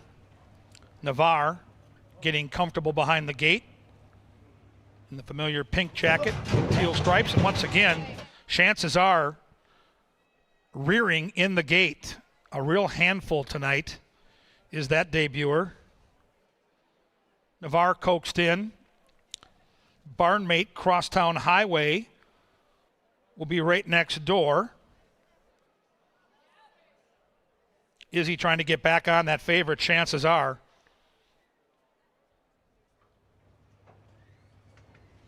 Here comes Crosstown Highway. Erica Murray and Wiles, the last in line, as now Crosstown Highway, like Chances Are. Not quite sure about that gate. Great job by our crew here at the gate. Chances Are rearing. Wiles moving in. There in the gate. And they're off. Navarre first to show speed inside. Here comes Frosted Peach and Chances Are also in that early vanguard. Perfect Gamble in among horses. Then we come back to Wiles. At the back of the pack is Crosstown Highway. These 2-year-olds speed up into that far turn with Frosted Peach in those pretty lime silks, leading it by a neck from Navarre. Chances Are is poised to pounce, and then we come back to Perfect Gamble. Wiles is trying to unwind, and nothing yet from Crosstown Highway. Navarre has the lead, but for how long? Here comes Chances Are and Izzy Hernandez. And Chances Are had all that extra energy loading the gate, but still has plenty. Here comes race time. Chances Are from Navarre. Perfect Gamble in third. The rest have got work to do. Top of the Canterbury stretch, and Chances Are leads it, but Navarre is right back at her on the inside. Navarre on the inside. Chances Are on the outside. Perfect Gamble's closing. Final football field. A good one here with these 2-year-olds, and Chances Are trying to grind away. Navarre and Perfect Gamble. Perfect Gamble in time.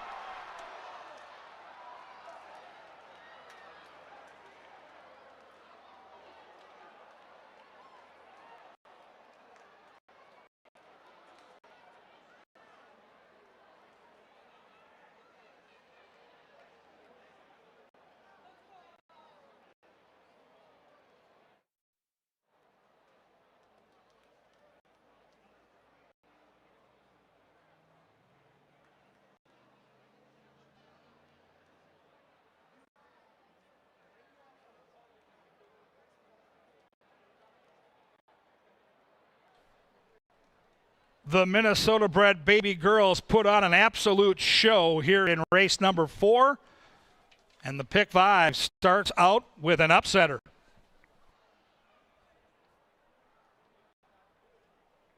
Photo sign is on the board. They finished the race in 106.82. The track has been upgraded to fast after all that rain. Photo sign still on the board, so hold the tickets.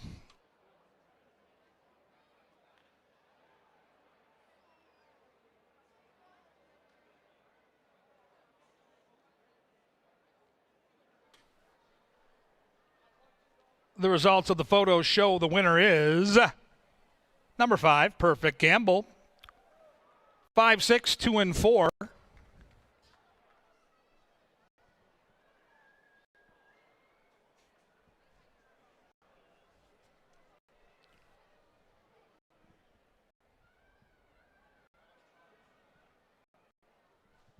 Soon to be official.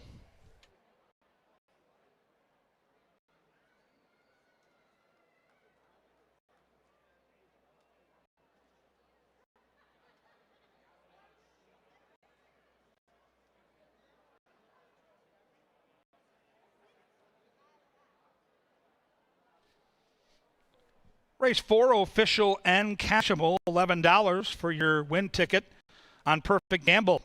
50-cent trifecta, 5, 6, and 2 paid $18.05. 10-cent super, $15.04. The Bobby Smith 1-5 $2 double paid $19.80. The pick 3 returned $48.30. The pick 4 of 4 paid $127.60 for your 50-cent bet. And the Chris Dolman 5-6 exacta, $11.10.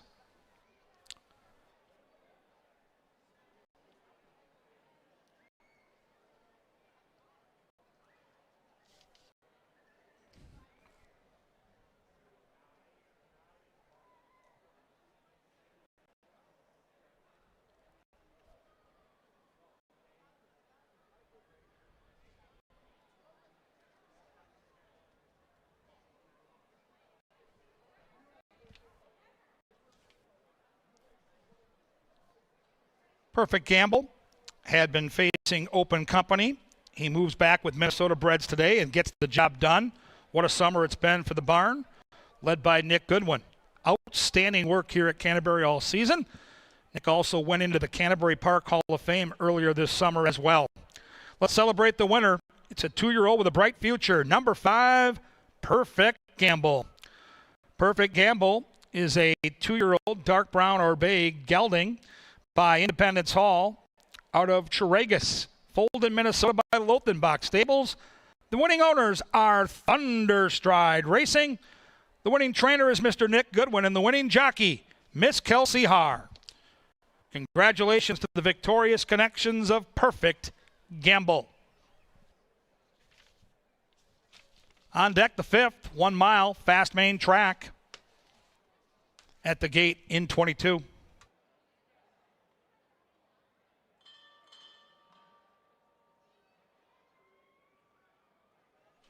Another ring of the bell. Thank you, Thunderstride and Nick Goodwin.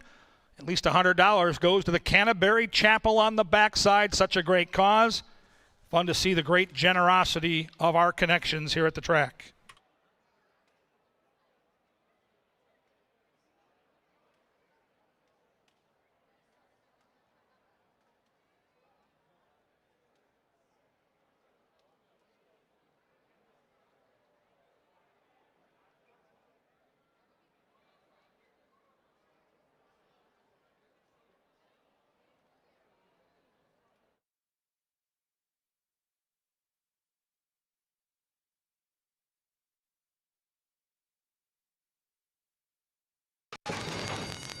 And they're off. Navarre first to show speed. Inside, here comes Frosted Peach, and chances are also in that early vanguard. Perfect Gamble in among horses. Then we come back to Wiles at the back of the pack is Crosstown Highway.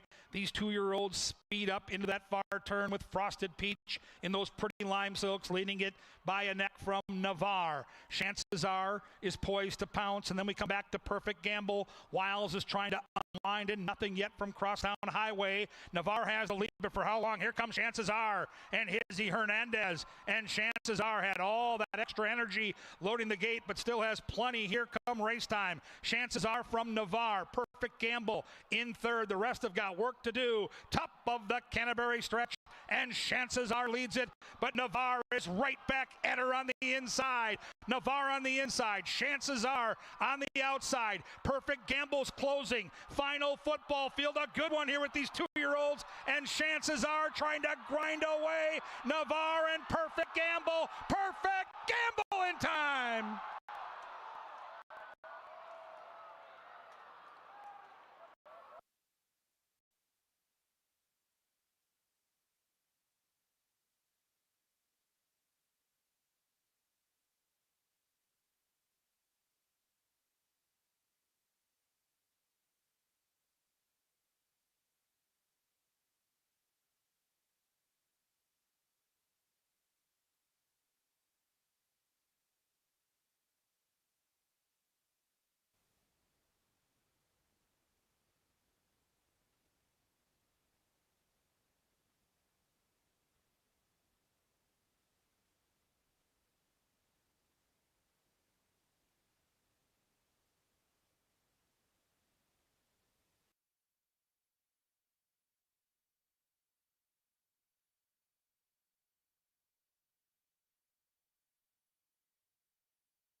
Head to the top of the Canterbury stretch, and Mia's Angel turns them in. Mia's Angel by a half. Island Jive been trying to get by that one for half of this race and still hasn't done it. Into the final furlong they go, and Mia's Angel is straight and strong. Mia's Angel took the lead early, saved something for late. Flag fall to That's All.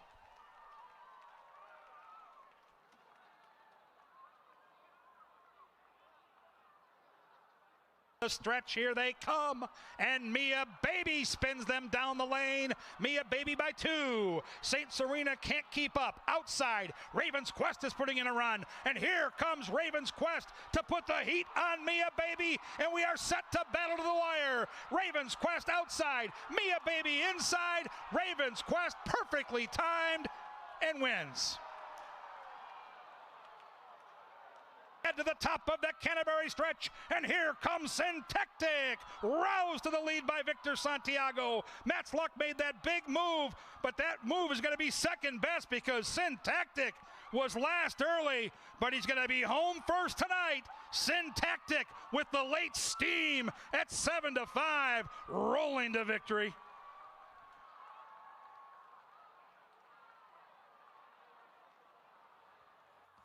In third, the rest have got work to do. Top of the Canterbury stretch, and Chances Are leads it, but Navarre is right back at her on the inside. Navarre on the inside, Chances Are on the outside. Perfect Gamble's closing. Final football field, a good one here with these 2-year-olds, and Chances Are trying to grind away. Navarre and Perfect Gamble in time.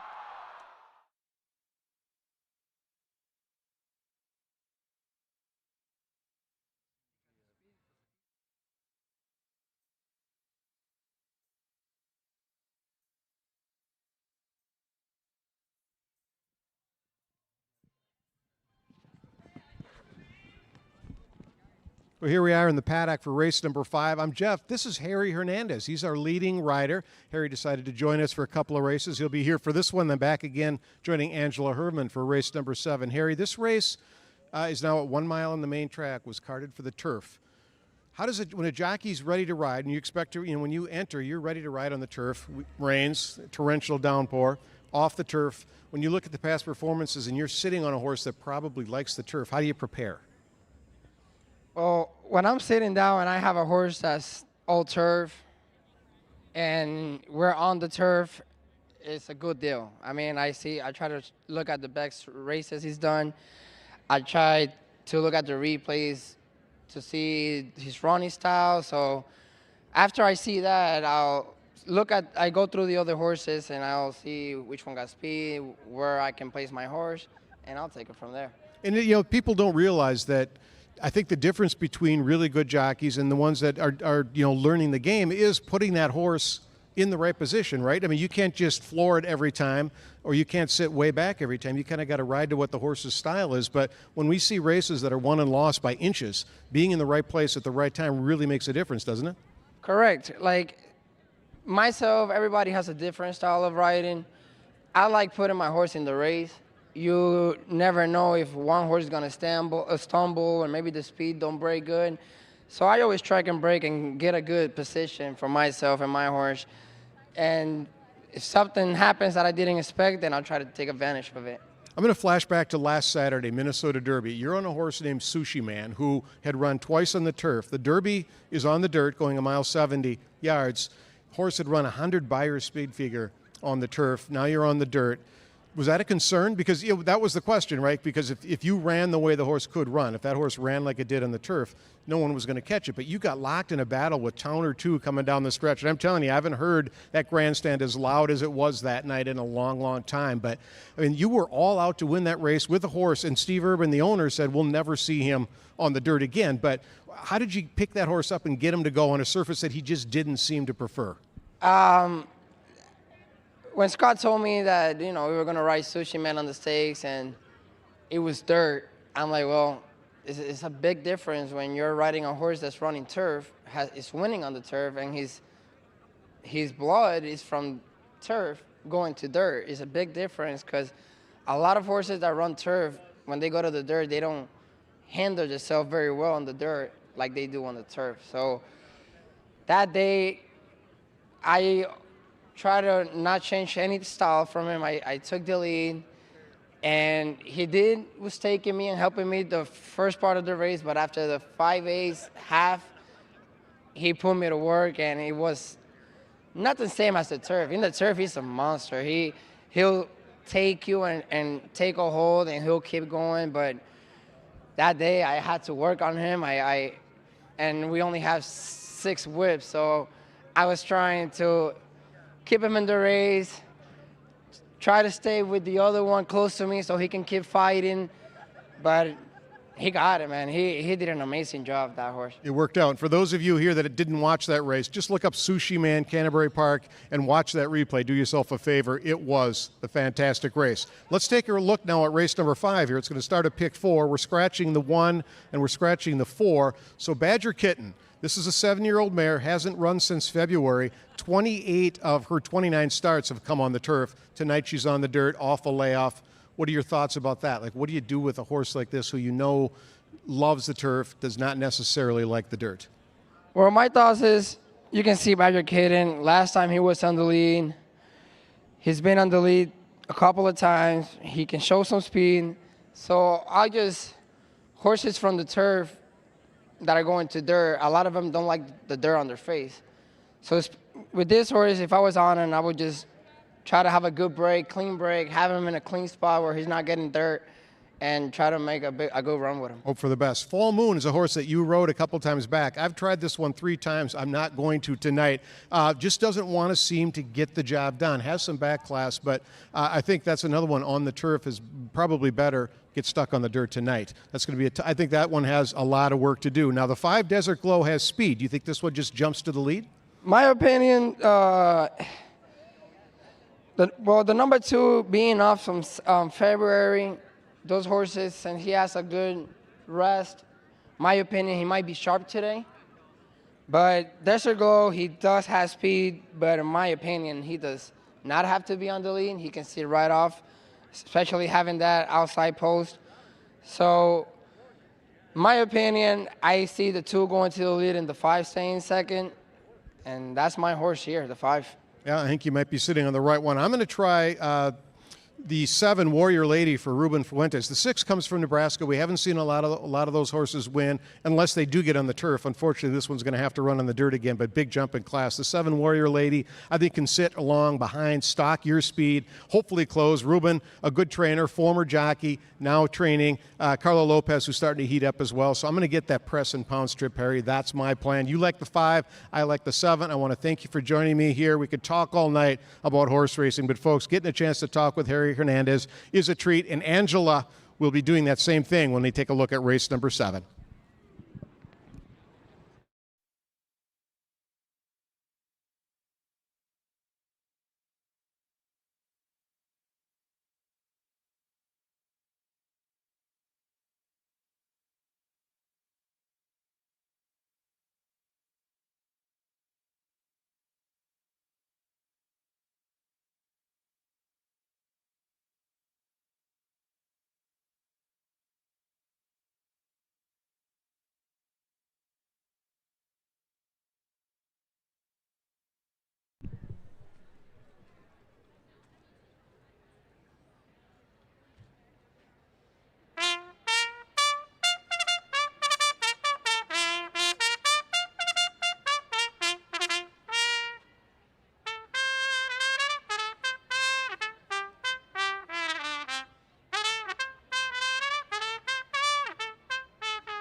Thank you.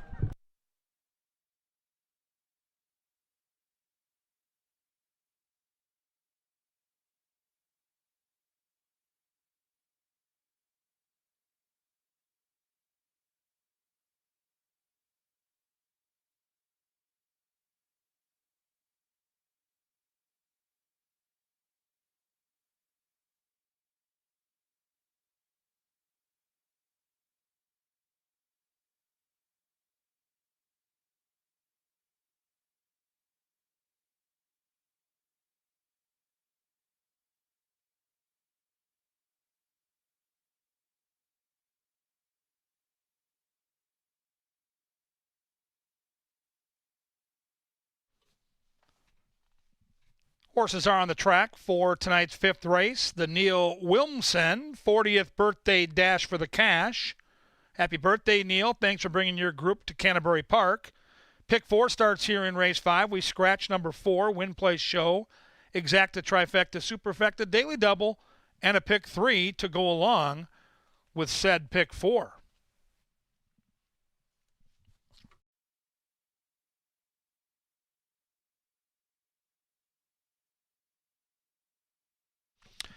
Ladies and gentlemen, if you're here on the track on the racetrack side of the building, head down near the winner's circle or make a lot of noise up in that grandstand. They've got the slingshot ready for these exclusive Canterbury Park t-shirts, and they're going to be flying into the crowd right now. The more noise you make, the better chance you have of catching a t-shirt here at Canterbury.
The horses are approaching the starting gate.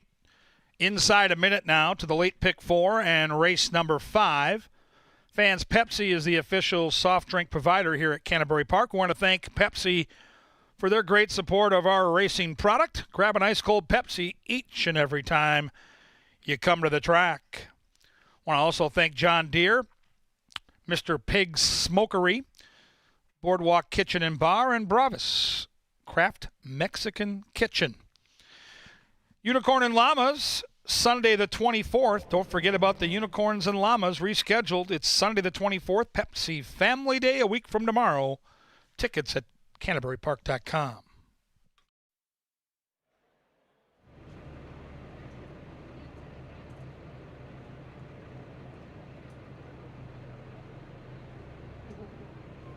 It's post time. Post time now. The horses arrive at the starting gate. Badger Kitten loading in. 8-5, favored. 1 mile here on this fast main track. A 6-pack set to battle. The Neil Wilmsham 40th birthday bash. Happy birthday, Neil. Collier and Warrior Lady will be the last 2 in line. Kelsey Haar looking to win back-to-back with that 6. Here comes Carlo Lopez and Warrior Lady to complete the lineup. Good luck, everybody.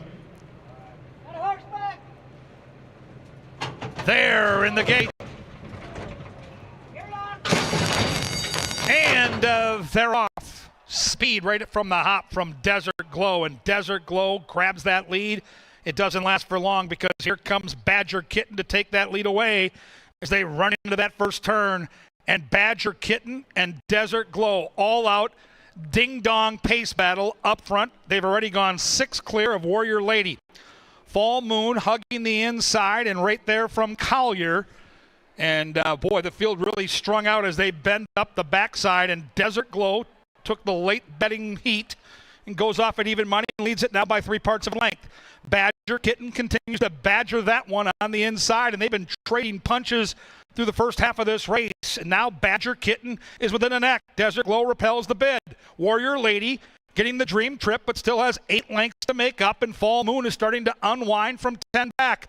46-3, a taxing half mile for Desert Glow, who dispatches of Badger Kitten, and Desert Glow quickly leads by 3. The others sense the warning call, led by Carlo Lopez and Warrior Lady. She's carving into that lead, so is Fall Moon, but they've got ground to make up as Desert Glow, with a peek behind by Eddie G. He's got a 7-length cushion. Desert Glow glowing indeed to the top of the Canterbury stretch. Outside comes Warrior Lady. Inside comes Fall Moon. A furlong to go, and Desert Glow won the battle. Now can she win the war? She's still got a 7-length lead. It's a final.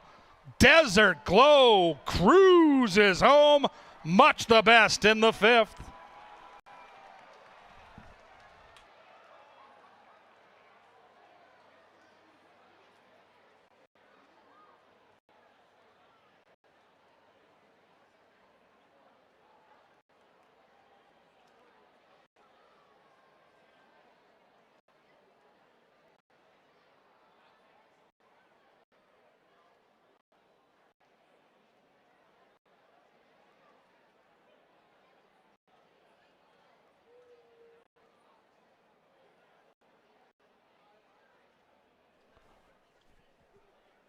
Five, 3, 7, and 2 in 140.18.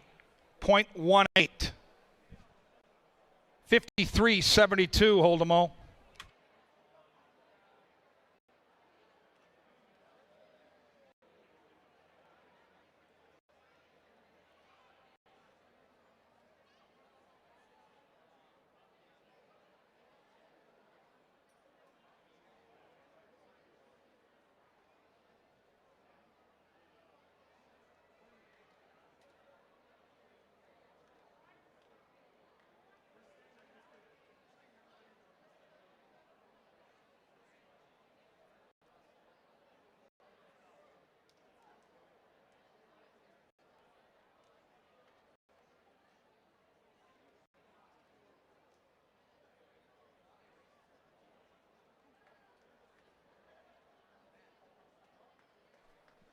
Official and cashable, $4 for your win ticket on Desert Glow.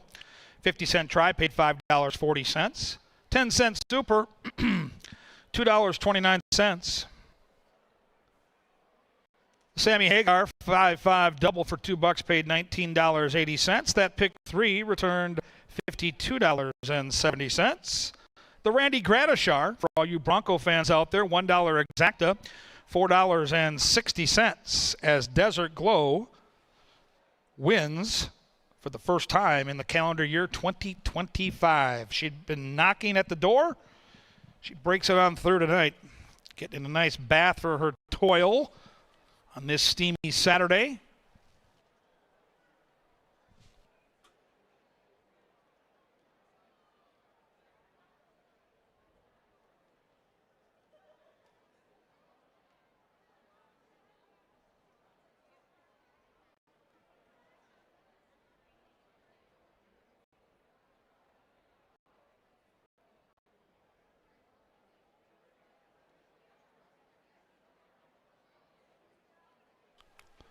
Let's celebrate the winner here in the 5th race. Getting set to link up with the winning connections. Here she comes. The official winner is number 5, Desert Glow. Desert Glow is a 6-year-old dark bay or brown mare by El Deal out of Cataballerina, foaled in Louisiana. The winning owners are Secret Racing LLC. The winning trainer is Edgar Espinoza. And the winning jockey is Eduardo Gallardo.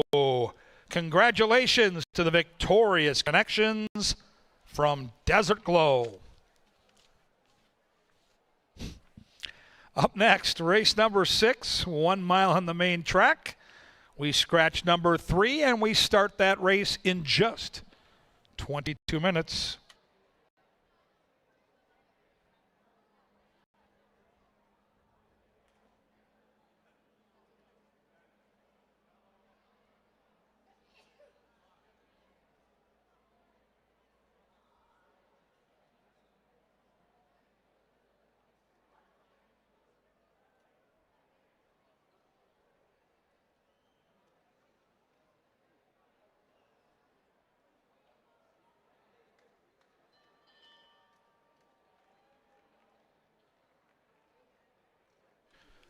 Every time you hear the bell, that's good news for the backside. Congratulations to the connections for helping everybody out with the Canterbury Chapel. $100 at least donated with the victory bell here at Canterbury.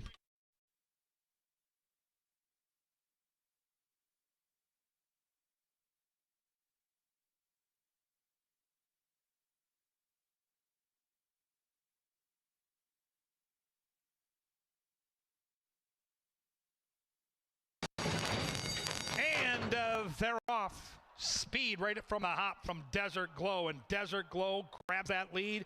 It doesn't last for long because here comes Badger Kitten to take that lead away as they run into that first turn. And Badger Kitten and Desert Glow all out. Ding-dong pace battle up front. They've already gone 6 clear of Warrior Lady. Fall Moon hugging the inside, and right there from Collier. And boy, the field really strung out as they bend up the backside, and Desert Glow took the late betting heat and goes off at even money and leads it now by 3 parts of a length.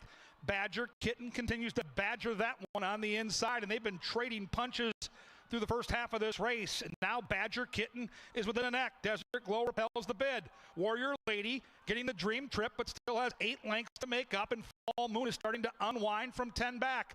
46-3, a taxing half mile for Desert Glow, who dispatches of Badger Kitten, and Desert Glow quickly leads by 3. The others sense the warning call, led by Carlo Lopez and Warrior Lady. She's carving into that lead, so is Fall Moon, but they've got ground to make up as Desert Glow, with a peek behind by Eddie G. He's got a 7-length cushion. Desert Glow glowing indeed to the top of the Canterbury stretch. Outside comes Warrior Lady. Inside comes Fall Moon. A furlong to go, and Desert Glow won the battle. Now can she win the war? She's still got a 7-length lead. It's a final. Desert Glow cruises home. Much the best in the 5th.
Back in the paddock, race number 6. This one also off the turf, run at 1 mile on the main track.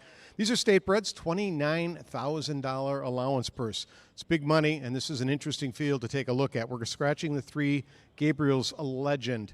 On the rail is the 1, Burn Boss. Now, Tim Truey, the owner and the breeder, just would not give up with Burn Boss. 0 for 32 until a couple of weeks ago on August 3rd. At Fargo, Troy Bethke worked some magic and got Burn Boss into the winner's circle, and he's right back here in Shakopee now looking to go back-to-back. Maybe the light bulb came on for this 6-year-old. 11-1, however, on the tote board. The public not buying into it just yet. De Ghost, trained by Martin Escobar, he's trying to find his second win on the night. Santiago aboard. 8-1 on the morning line.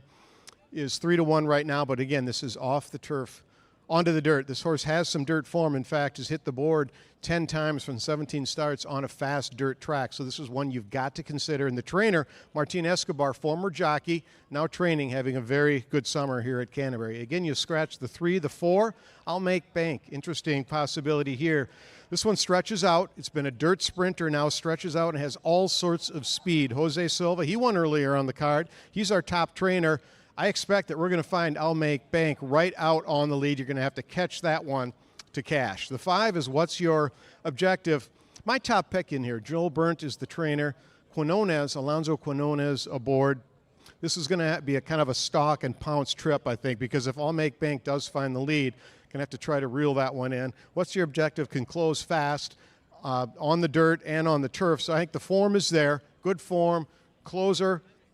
You know, speed, the track does favor speed. We can't let the other horse get too loose, but if we can get a stalking trip, I think we can win this race, and it's 4-1 right now. Ramblin' Gamblin' Man, interesting possibility. Does have a win on a fast dirt track for Brucey Rican and Tony Didier. Bridgman aboard. Last time out in the turf, ran a big race. I think dirt might be the preferred surface, though, for Ramblin' Gamblin' Man. You're going to get another stalking trip here, quality jockey, and a good barn. The 7 is Mr. Insensitive. DBL rides for Michaela Ivy Wright, a new trainer who got her first career victory a couple weeks ago, then won a nice one the other night with a 2-year-old. Another horse that does make some sense in here because it has a dirt win, is 7-2 right now. So the public not really pounding anybody in this race.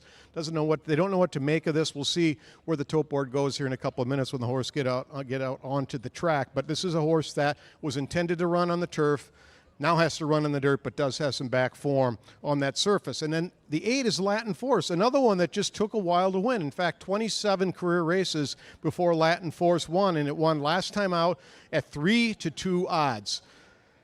Probably gets a pressing trip here, might be a little outclassed, first time facing winners.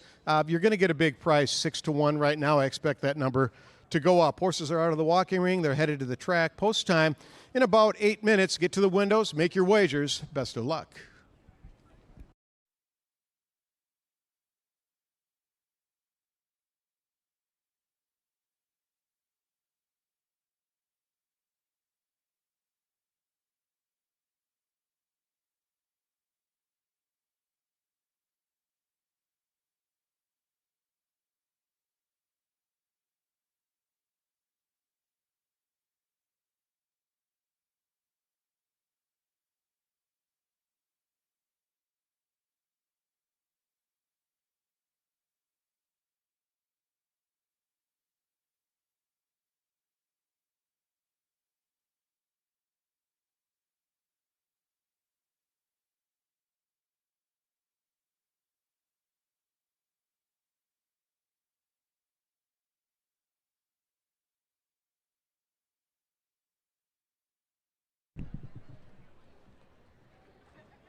And the horses are coming out of the track for tonight's 6th race. Minnesota breds going a mile on the main track.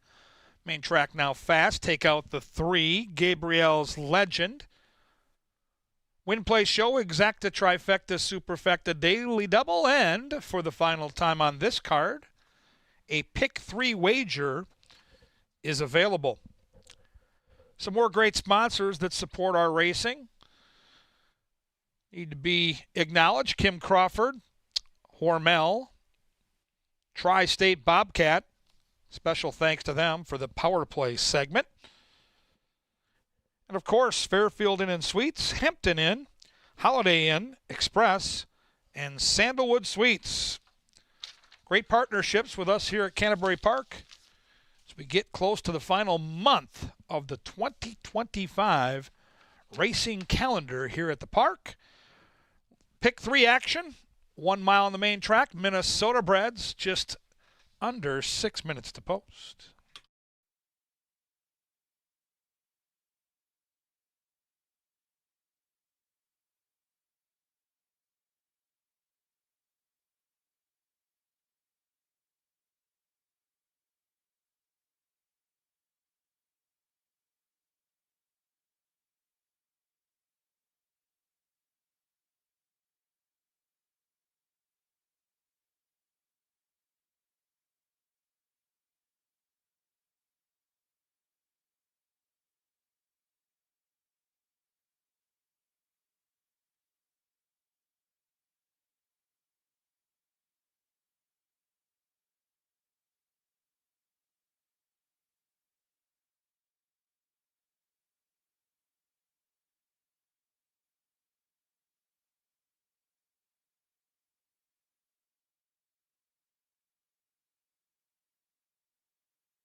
Hello again from the Winner's Circle.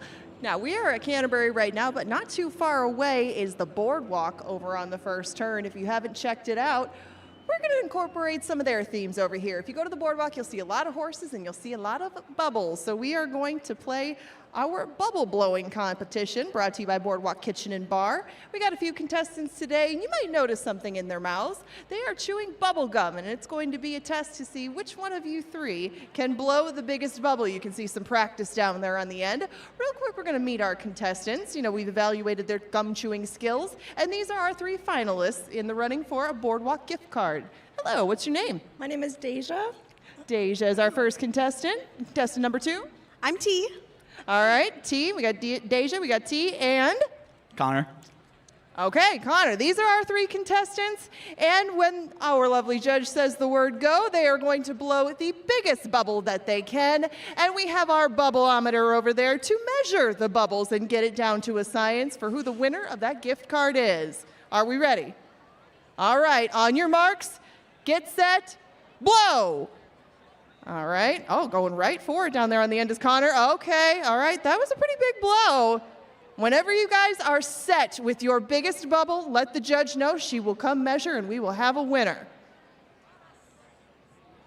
Okay. Oh, that's a pretty good one in the middle. Take the measurement. That was good. Okay. All right. We got a front runner here, Deja, down here on the end. Oh, we can't have damage like that to the winning bubble. I'm so sorry. That was a very good effort, though, Deja. Give it one more shot. Any further competition down there, Connor? Oh, no, he overchewed. I believe we have a winner right here in the middle. That was an impressive follow-up, even an encore for the Boardwalk Bubble Blowing Contest. Give her a round of applause. It's not easy to come out here in the winner's circle and blow a bubble of that magnitude, but she's done it, and she's heading over to Boardwalk a winner. We got 2 minutes to post now until race number 6. Thank you to all of our bubble gum chewers down here. Better luck next time, you two, and well done.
And the horses have reached the starting gate. It is now post time. Post time for the 6th.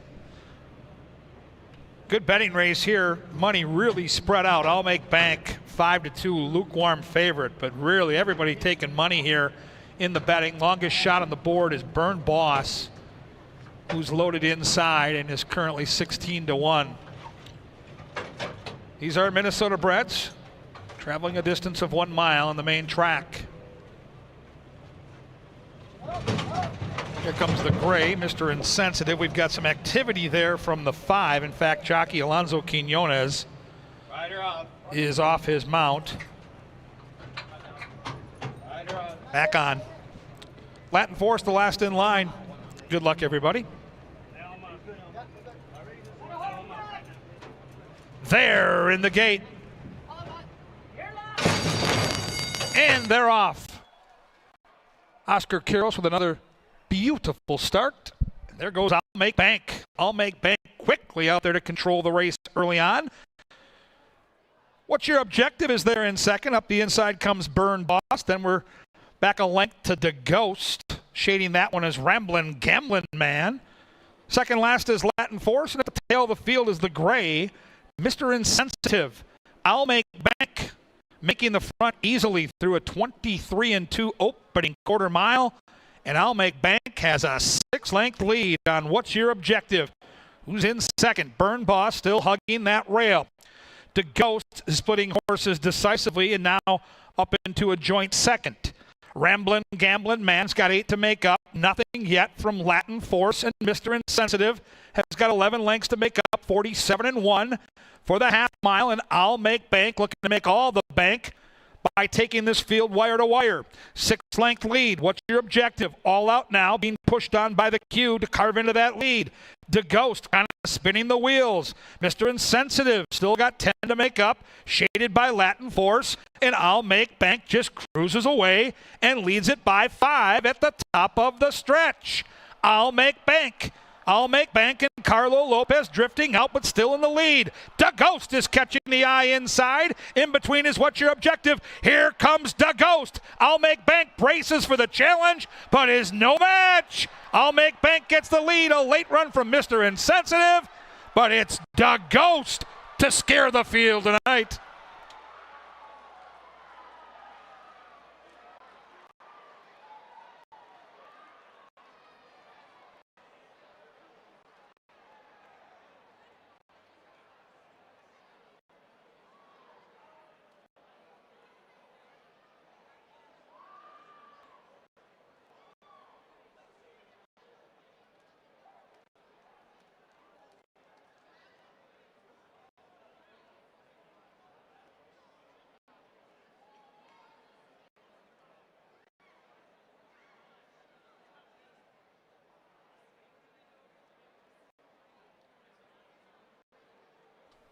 Two, 4, 5, and 7 up on that board. 24:57.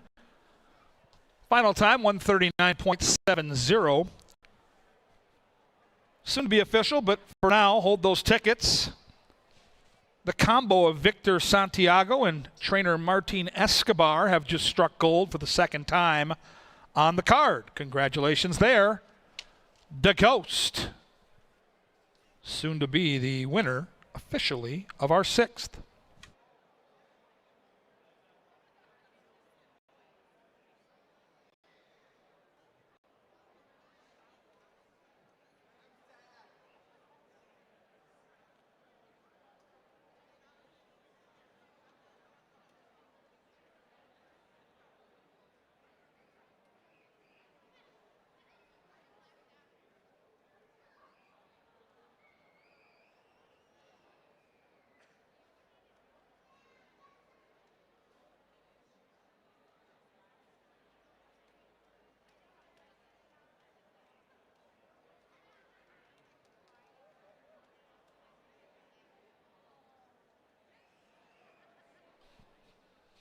It's official. The Ghost returns $6.80 for your $2 win ticket. Trifecta $18.10. Superfecta $9.40. The double $30.60. The pick 3, $138 for a buck. Pick 4, $111.20. The Mark Tenorti 2-4 exacta, $13.70.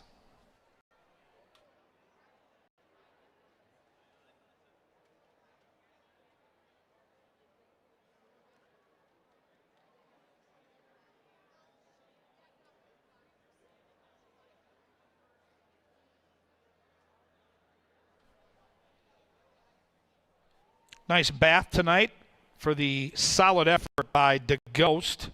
Getting cooled down here. Don't forget, we got Corgi dogs here tomorrow. That's going to be incredibly fun. Corgi dogs at the park tomorrow. Unicorns and Llamas next Sunday. We've got Pepsi Family Day dialed in for you here at the tail end of August. Couple of wins on the card for these connections. Escobar Training, Santiago Riding, and DeGhost scraping that paint, getting the money in race 6.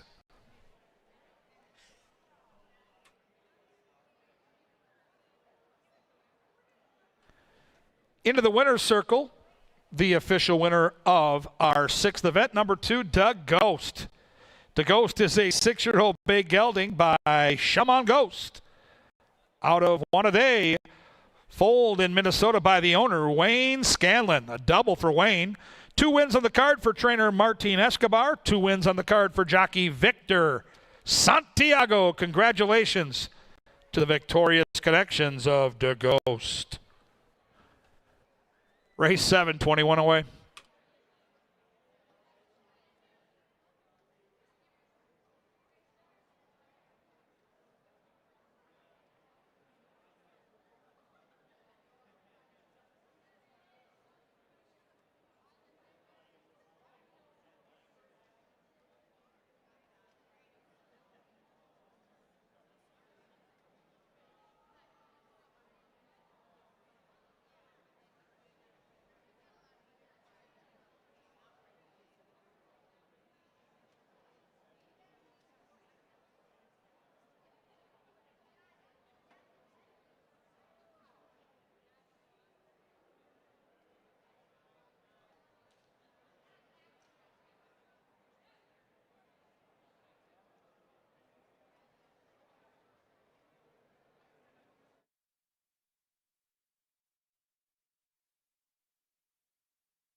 And they're off. Oscar Quiros with another beautiful start. And there goes I'll Make Bank. I'll Make Bank quickly out there to control the race early on. What's your objective is there in second. Up the inside comes Burn Boss. Then we're back a length to DeGhost. Shading that one is Ramblin' Gamblin' Man. Second last is Latin Force. At the tail of the field is the gray Mr. Insensitive. I'll Make Bank making the front easily through a 23-2 opening quarter mile. And I'll Make Bank has a 6-length lead on What's Your Objective. Who's in second? Burn Boss still hugging that rail. DeGhost is splitting horses decisively and now up into a joint second. Ramblin' Gamblin' Man's got 8 to make up. Nothing yet from Latin Force, and Mr. Insensitive has got 11 lengths to make up, 47-1 for the half mile, and I'll Make Bank looking to make all the bank by taking this field wire to wire. 6-length lead. What's Your Objective? All out now, being pushed on by the queue to carve into that lead. DeGhost kind of spinning the wheels. Mr. Insensitive still got 10 to make up, shaded by Latin Force, and I'll Make Bank just cruises away and leads it by 5 at the top of the stretch. I'll Make Bank. I'll Make Bank, and Carlo Lopez drifting out but still in the lead. DeGhost is catching the eye inside. In between is What's Your Objective? Here comes DeGhost. I'll Make Bank braces for the challenge, but is no match. I'll Make Bank gets the lead. A late run from Mr. Insensitive, but it's DeGhost to scare the field tonight.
Hello again from the paddock. We are down here for the late double to start it off in race number 7.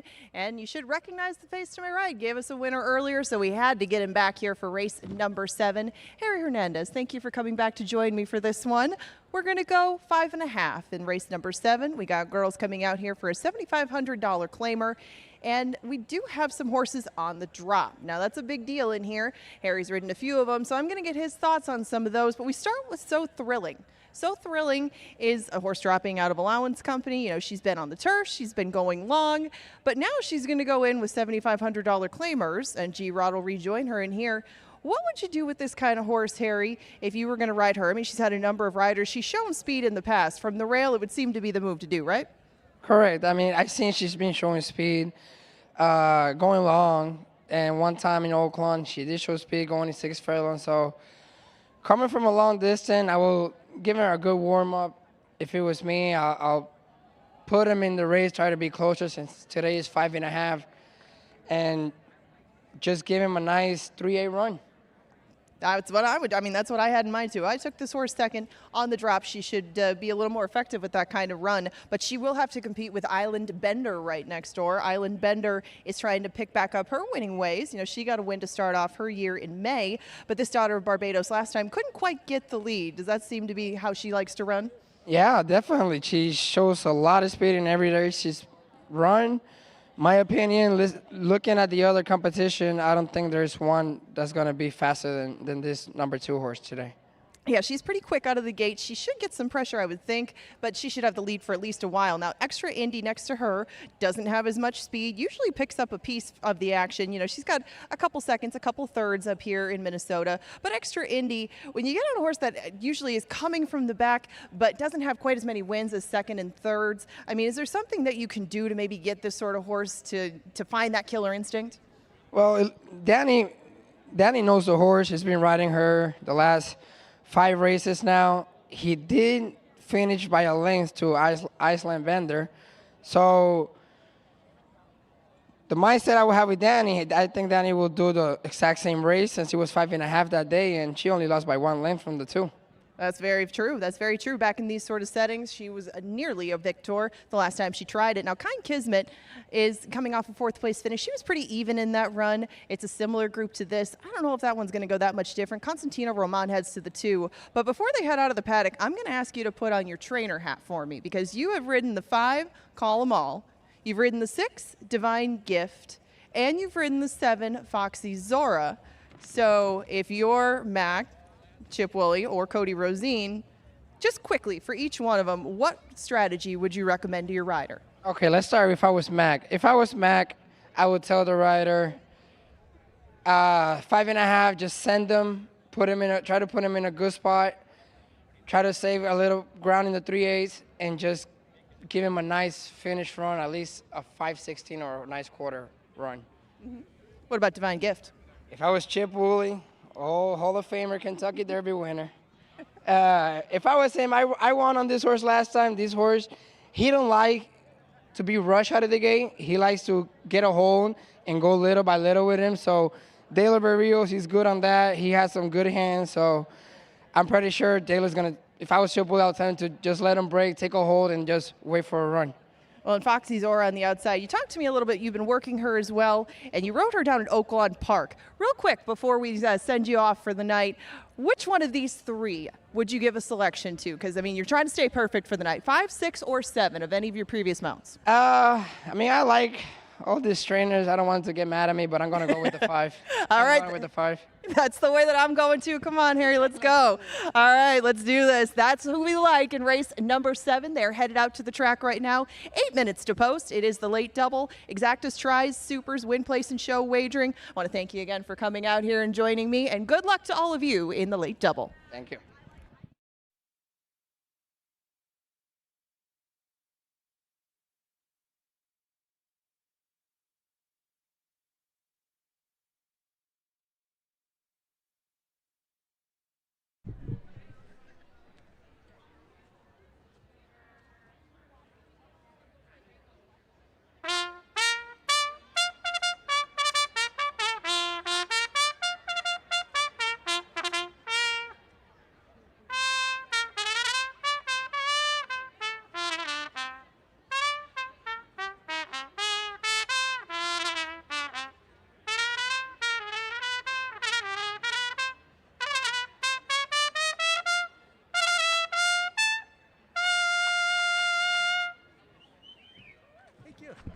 The sweet sounds of Sir Leonard Dykert bring the equine athletes onto the racetrack for the late daily double starter, race number 7. In the 7th race, we offer Win Play Show, Exacta, Trifecta, Superfecta, and Dr. Dan's late daily double. Now, fans, the horses are going to parade by us here. We'll get a good look at them, and then we're going to draw your attention back to the winner's circle as we get set to give out some free money compliments of the Minnesota State Lottery. Stay tuned.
All right, ladies and gentlemen, drawing your attention to the winner's circle, these are the beautiful people, the lucky ones. Hold those placards up, kids.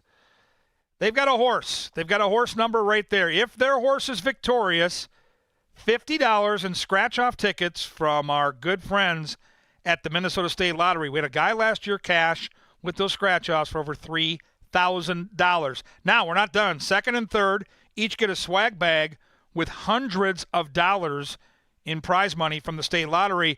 Hey, contestants, raise your hand if you're a Packer fan. Oh, no. Oh, no. He did it. Yeah, he's got the cowboy hat to throw us off. But, yeah, he's one of those. And when we have Packer fans here in Shakopee, we boo them right off the racetrack. Thank you to the Minnesota State Lottery for this great sponsorship. One of you is going home with $50 in scratch-off tickets, a couple of swag bags for second and third. Good luck with those placards. Thank you, State Lottery.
And the horses have reached the starting gate. It is now post time.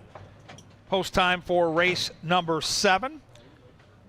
Nice battle for favoritism. The 5 Call 'em All and the 7 Foxy Zora. Call 'em All currently 8-5. Foxy Zora 5-2. 3 Minnesota breds, including the favorite here, with a couple horses left to load. Divine Gift and Foxy Zora. Late double time here at the park. Almost set. They're in the gate. And they're off. A stumble for Call 'em All, and Call 'em All lost about 5 lengths at the start. There goes Island Bender to the lead. Island Bender from the gray, Foxy Zora. In between horses comes Kinda Kismet. And it's Divine Gift shading that one. Inside is So Thrilling. Extra Indies already got 7 to make up. And way at the back, the slow starting Call 'em All. It's Island Bender who leads it by 3 parts of a length from Foxy Zora. So Thrilling and Kind Kismet are closing in coyly. And the others have got 8 lengths to make up, led by Extra Indy, who's closing in nicely. Island Bender leading it so far every step of the way. So Thrilling's looking for a way through. Foxy Zora kind of spinning the wheels, and Kind Kismet onto the outside, and down the stretch they come, and still Island Bender. Island Bender there. Foxy Zora been chasing all the way, and now Foxy Zora puts her mind on running, and Foxy Zora goes right on by. Foxy Zora.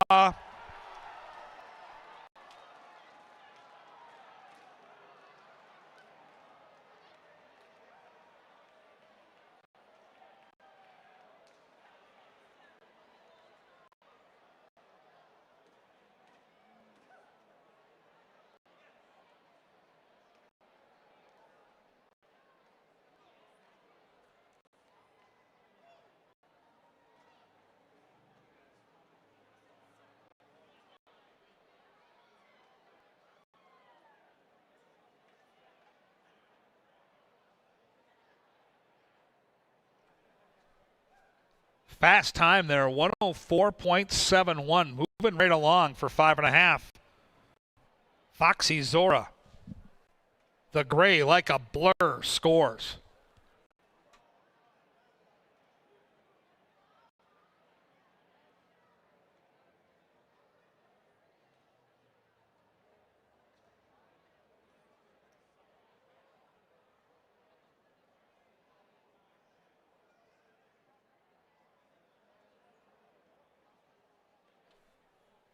Photo sign is down for second for that exacta.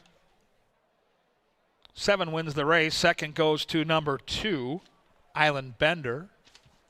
Third was the 1, So Thrilling. And the supers closed out by the 4, Kind Kismet. 72-14 in 104.71. Soon to be official.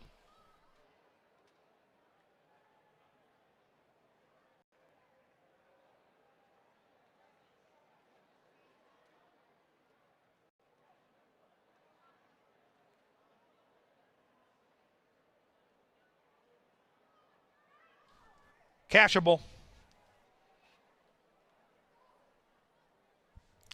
$9.20 for your win ticket on Foxy Zora.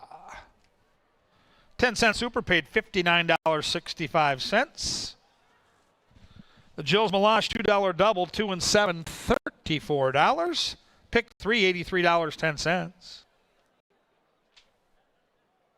The William the Refrigerator Perry 7-2 exacta paid $23.30. Nice trifecta for 50 cents. It paid $72.20. Beautiful gray, Foxy Zora getting cooled down after a nice victory. Don't forget, we've got the Corgi Dogs tomorrow here at Canterbury, 1 o'clock first post, and we're building towards a championship. In a couple of weeks, Sunday, August the 31st, the Best in Show Dog Race Championship. All the breeds will gather. A champion will be crowned. Tickets at CanterburyPark.com for all the breeds back on August the 31st. But right now, we got to celebrate A beautiful equine athlete, victorious in the 7th race. Here she comes. Number 7, Foxy Zora.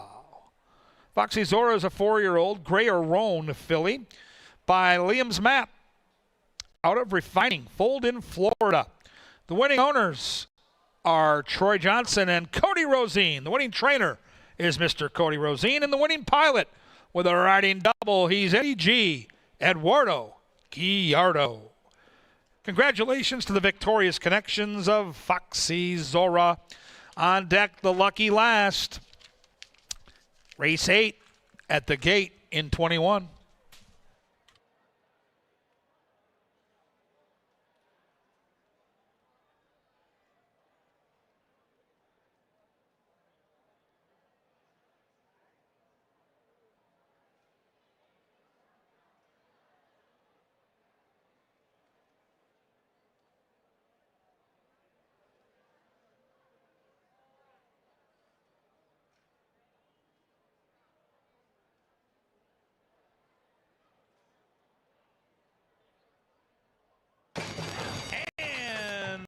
They're off. A stumble for Call 'em All, and Call 'em All lost about 5 lengths at the start. There goes Island Bender to the lead. Island Bender from the gray Foxy Zora. In between horses comes Kinda Kismet. Then it's Divine Gift shading that one. Inside is So Thrilling. Extra Indies already got 7 to make up, and way at the back, the slow starting Call 'em All. It's Island Bender who leads it by 3 parts of a length from Foxy Zora. So Thrilling and Kind Kismet are closing in coyly, and the others have got 8 lengths to make up, led by Extra Indy, who's closing in nicely. Island Bender leading it so far every step of the way. So Thrilling's looking for a way through. Foxy Zora kind of spinning the wheels, and Kind Kismet onto the outside, and down the stretch they come, and still Island Bender. Island Bender there. Foxy Zora been chasing all the way, and now Foxy Zora puts her mind on running, and Foxy Zora goes right on by. Foxy Zora.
Kevin Gorg, Angela Herman with you, and let me tell you, can't wait to get this guy back tomorrow. This is the head, so to speak, of Paul Allen. And it's been fun to fill in tonight, but tomorrow he is back at the track. So, Paul, we thank you for giving me a chance to call the races, but we can't wait to see your pretty little face back in Shakopee tomorrow. Outstanding job calling the Viking game. Kevin O'Connell with the F-bomb on the air with the dual broadcast. In the third quarter. That was cool. Yeah.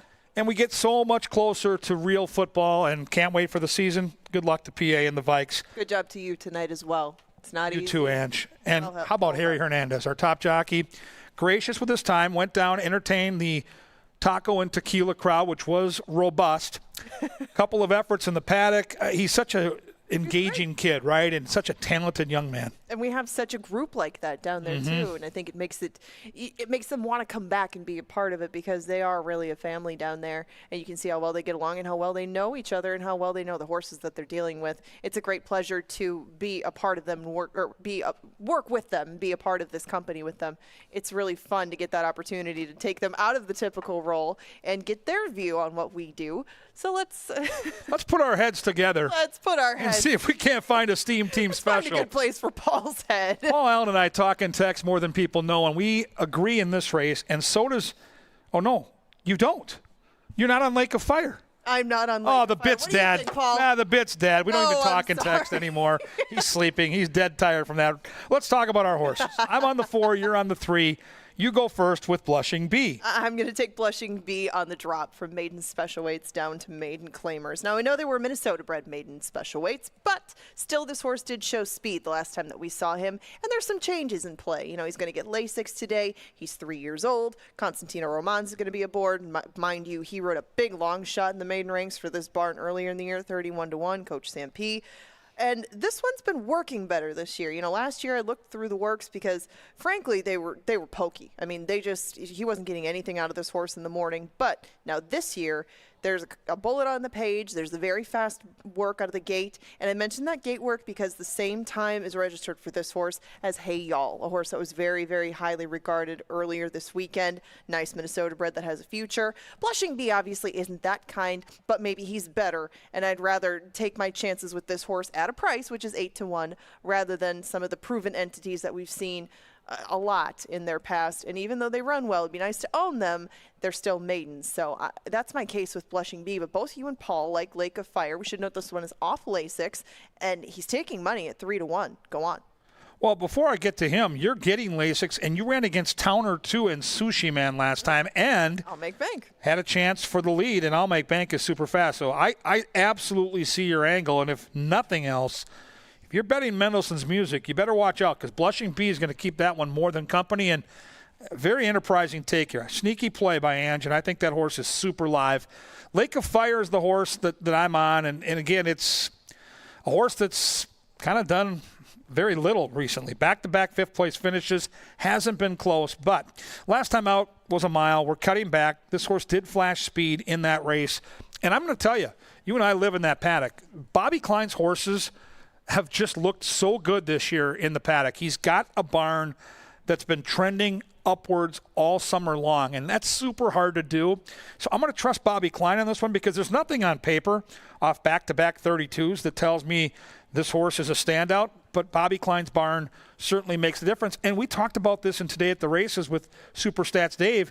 The inside 2 horses have the best speed figures, but they're 0 for 26, and that's to your point on why we're taking a swing.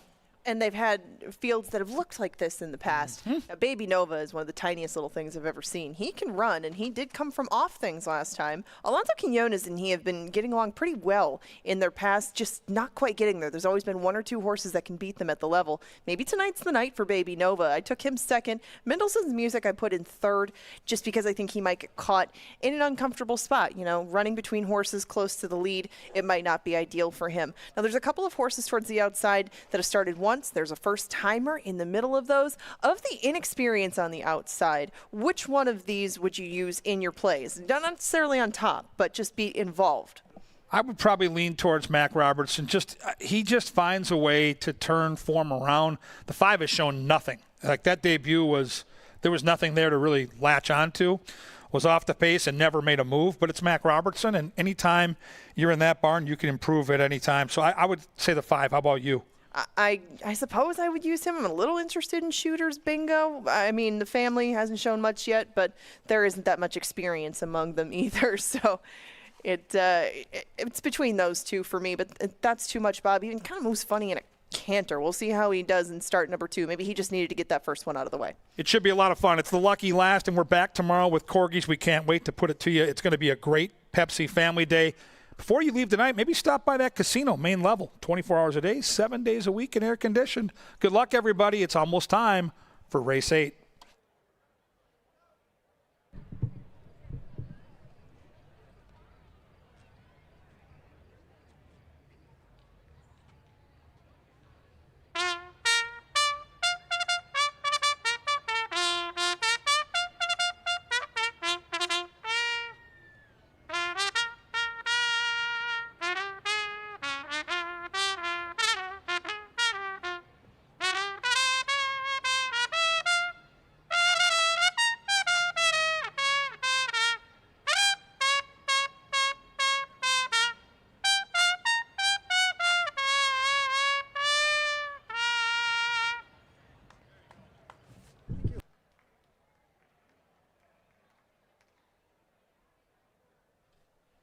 Every race day, the best bugler in North America, Sir Leonard Diker, puts on a show tonight, no exception, as he brings the horses onto the track for race number 8. In the 8th, we offer Win Play Show, Exacta Trifecta, and a Superfecta Wagery. Don't forget, Continental Diamond, the official diamond sponsor of our racing product here at Canterbury, over in St. Louis Park. The best in the business. You can find them online at continentaldiamond.com. And also want to thank JTR Roofing for their great support of our racing product. Please contact JTR Roofing for any of your family's home exterior needs. A Minnesota company who supports racing in Minnesota, you betcha. JTR Roofing, as good as it gets. We close the show in 6 on the live racing card. Race 8 in 6.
And the horses have reached the starting gate. It is now post time.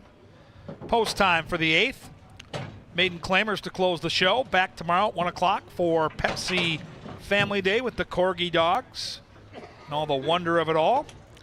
Shooters Bingo debuting and set to move into the gate for his first race.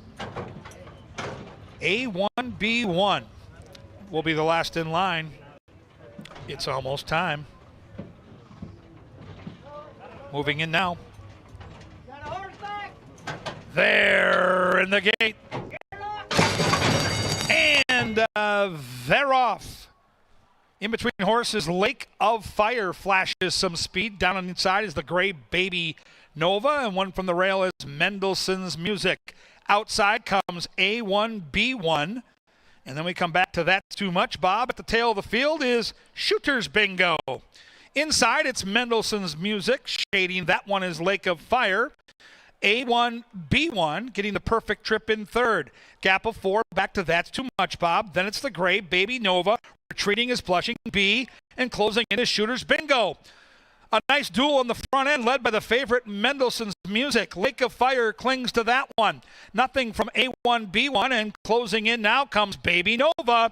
Top of the Canterbury stretch, and Lake of Fire wrestles away a short lead from Mendelssohn's Music. Baby Nova trying to close the gap. Final football field they come, and Lake of Fire and Kelsey have the lead. Lake of Fire drawing away and winning for the Mouse.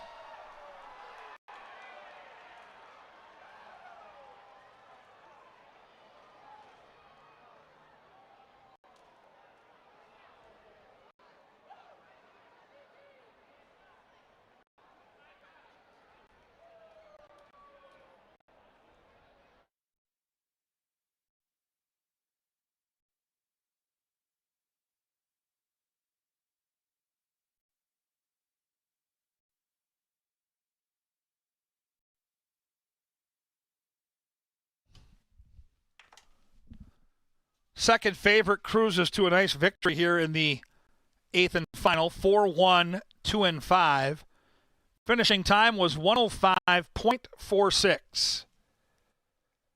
The race is yet to be declared official, so hold all tickets.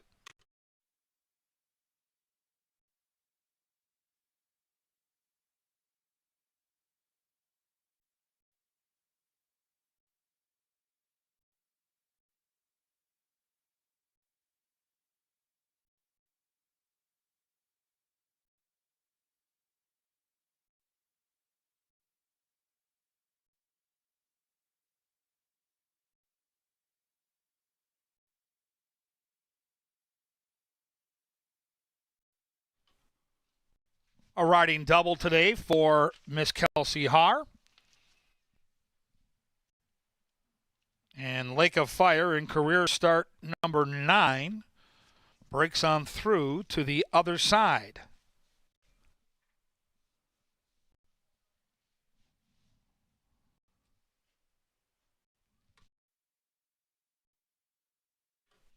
It's a final. Lake of Fire pays $5.80 for that $2 win ticket. 50-cent trifecta, $5.60. 10-cent super, $3.10. The $2 double paid $32. The pick 3 paid $64.70. Pick 4 paid $113.20. In the pick 5, 5 of 5, a robust $856. There's the old Eddie Mio 4-1 exacta paying $7.40. So a formful night of racing, but with that pick 5 and that 10% takeout, still nearly $900 if you had that pick 5. Congratulations on that. The braided mane of Lake of Fire getting a nice bath for his toils tonight.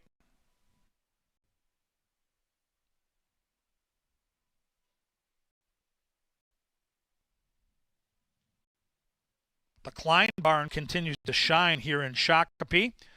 Rock solid all season.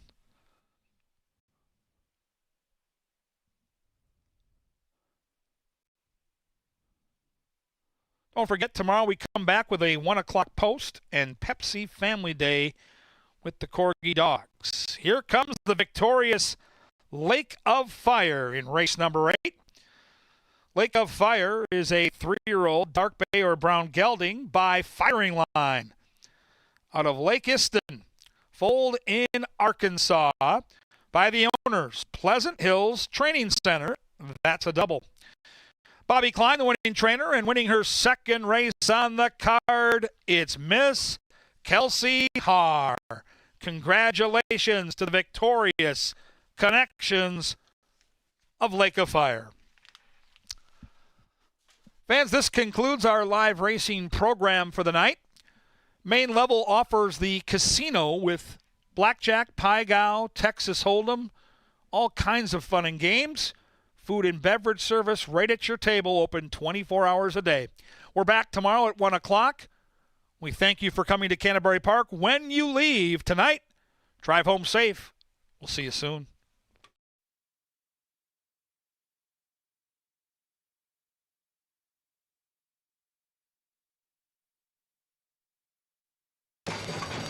And they're off. In between horses, Lake of Fire flashes some speed. Down on the inside is the gray Baby Nova, and one from the rail is Mendelssohn's Music. Outside comes A1B1, and then we come back to That's Too Much, Bob. At the tail of the field is Shooter's Bingo.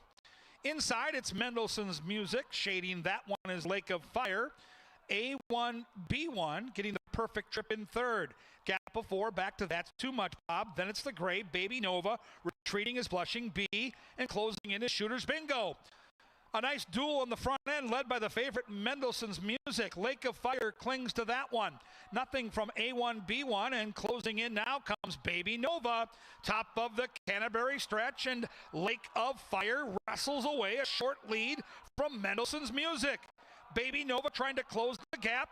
Final football field they come, and Lake of Fire and Kelsey have the lead. Lake of Fire drawing away and winning for the Mouse.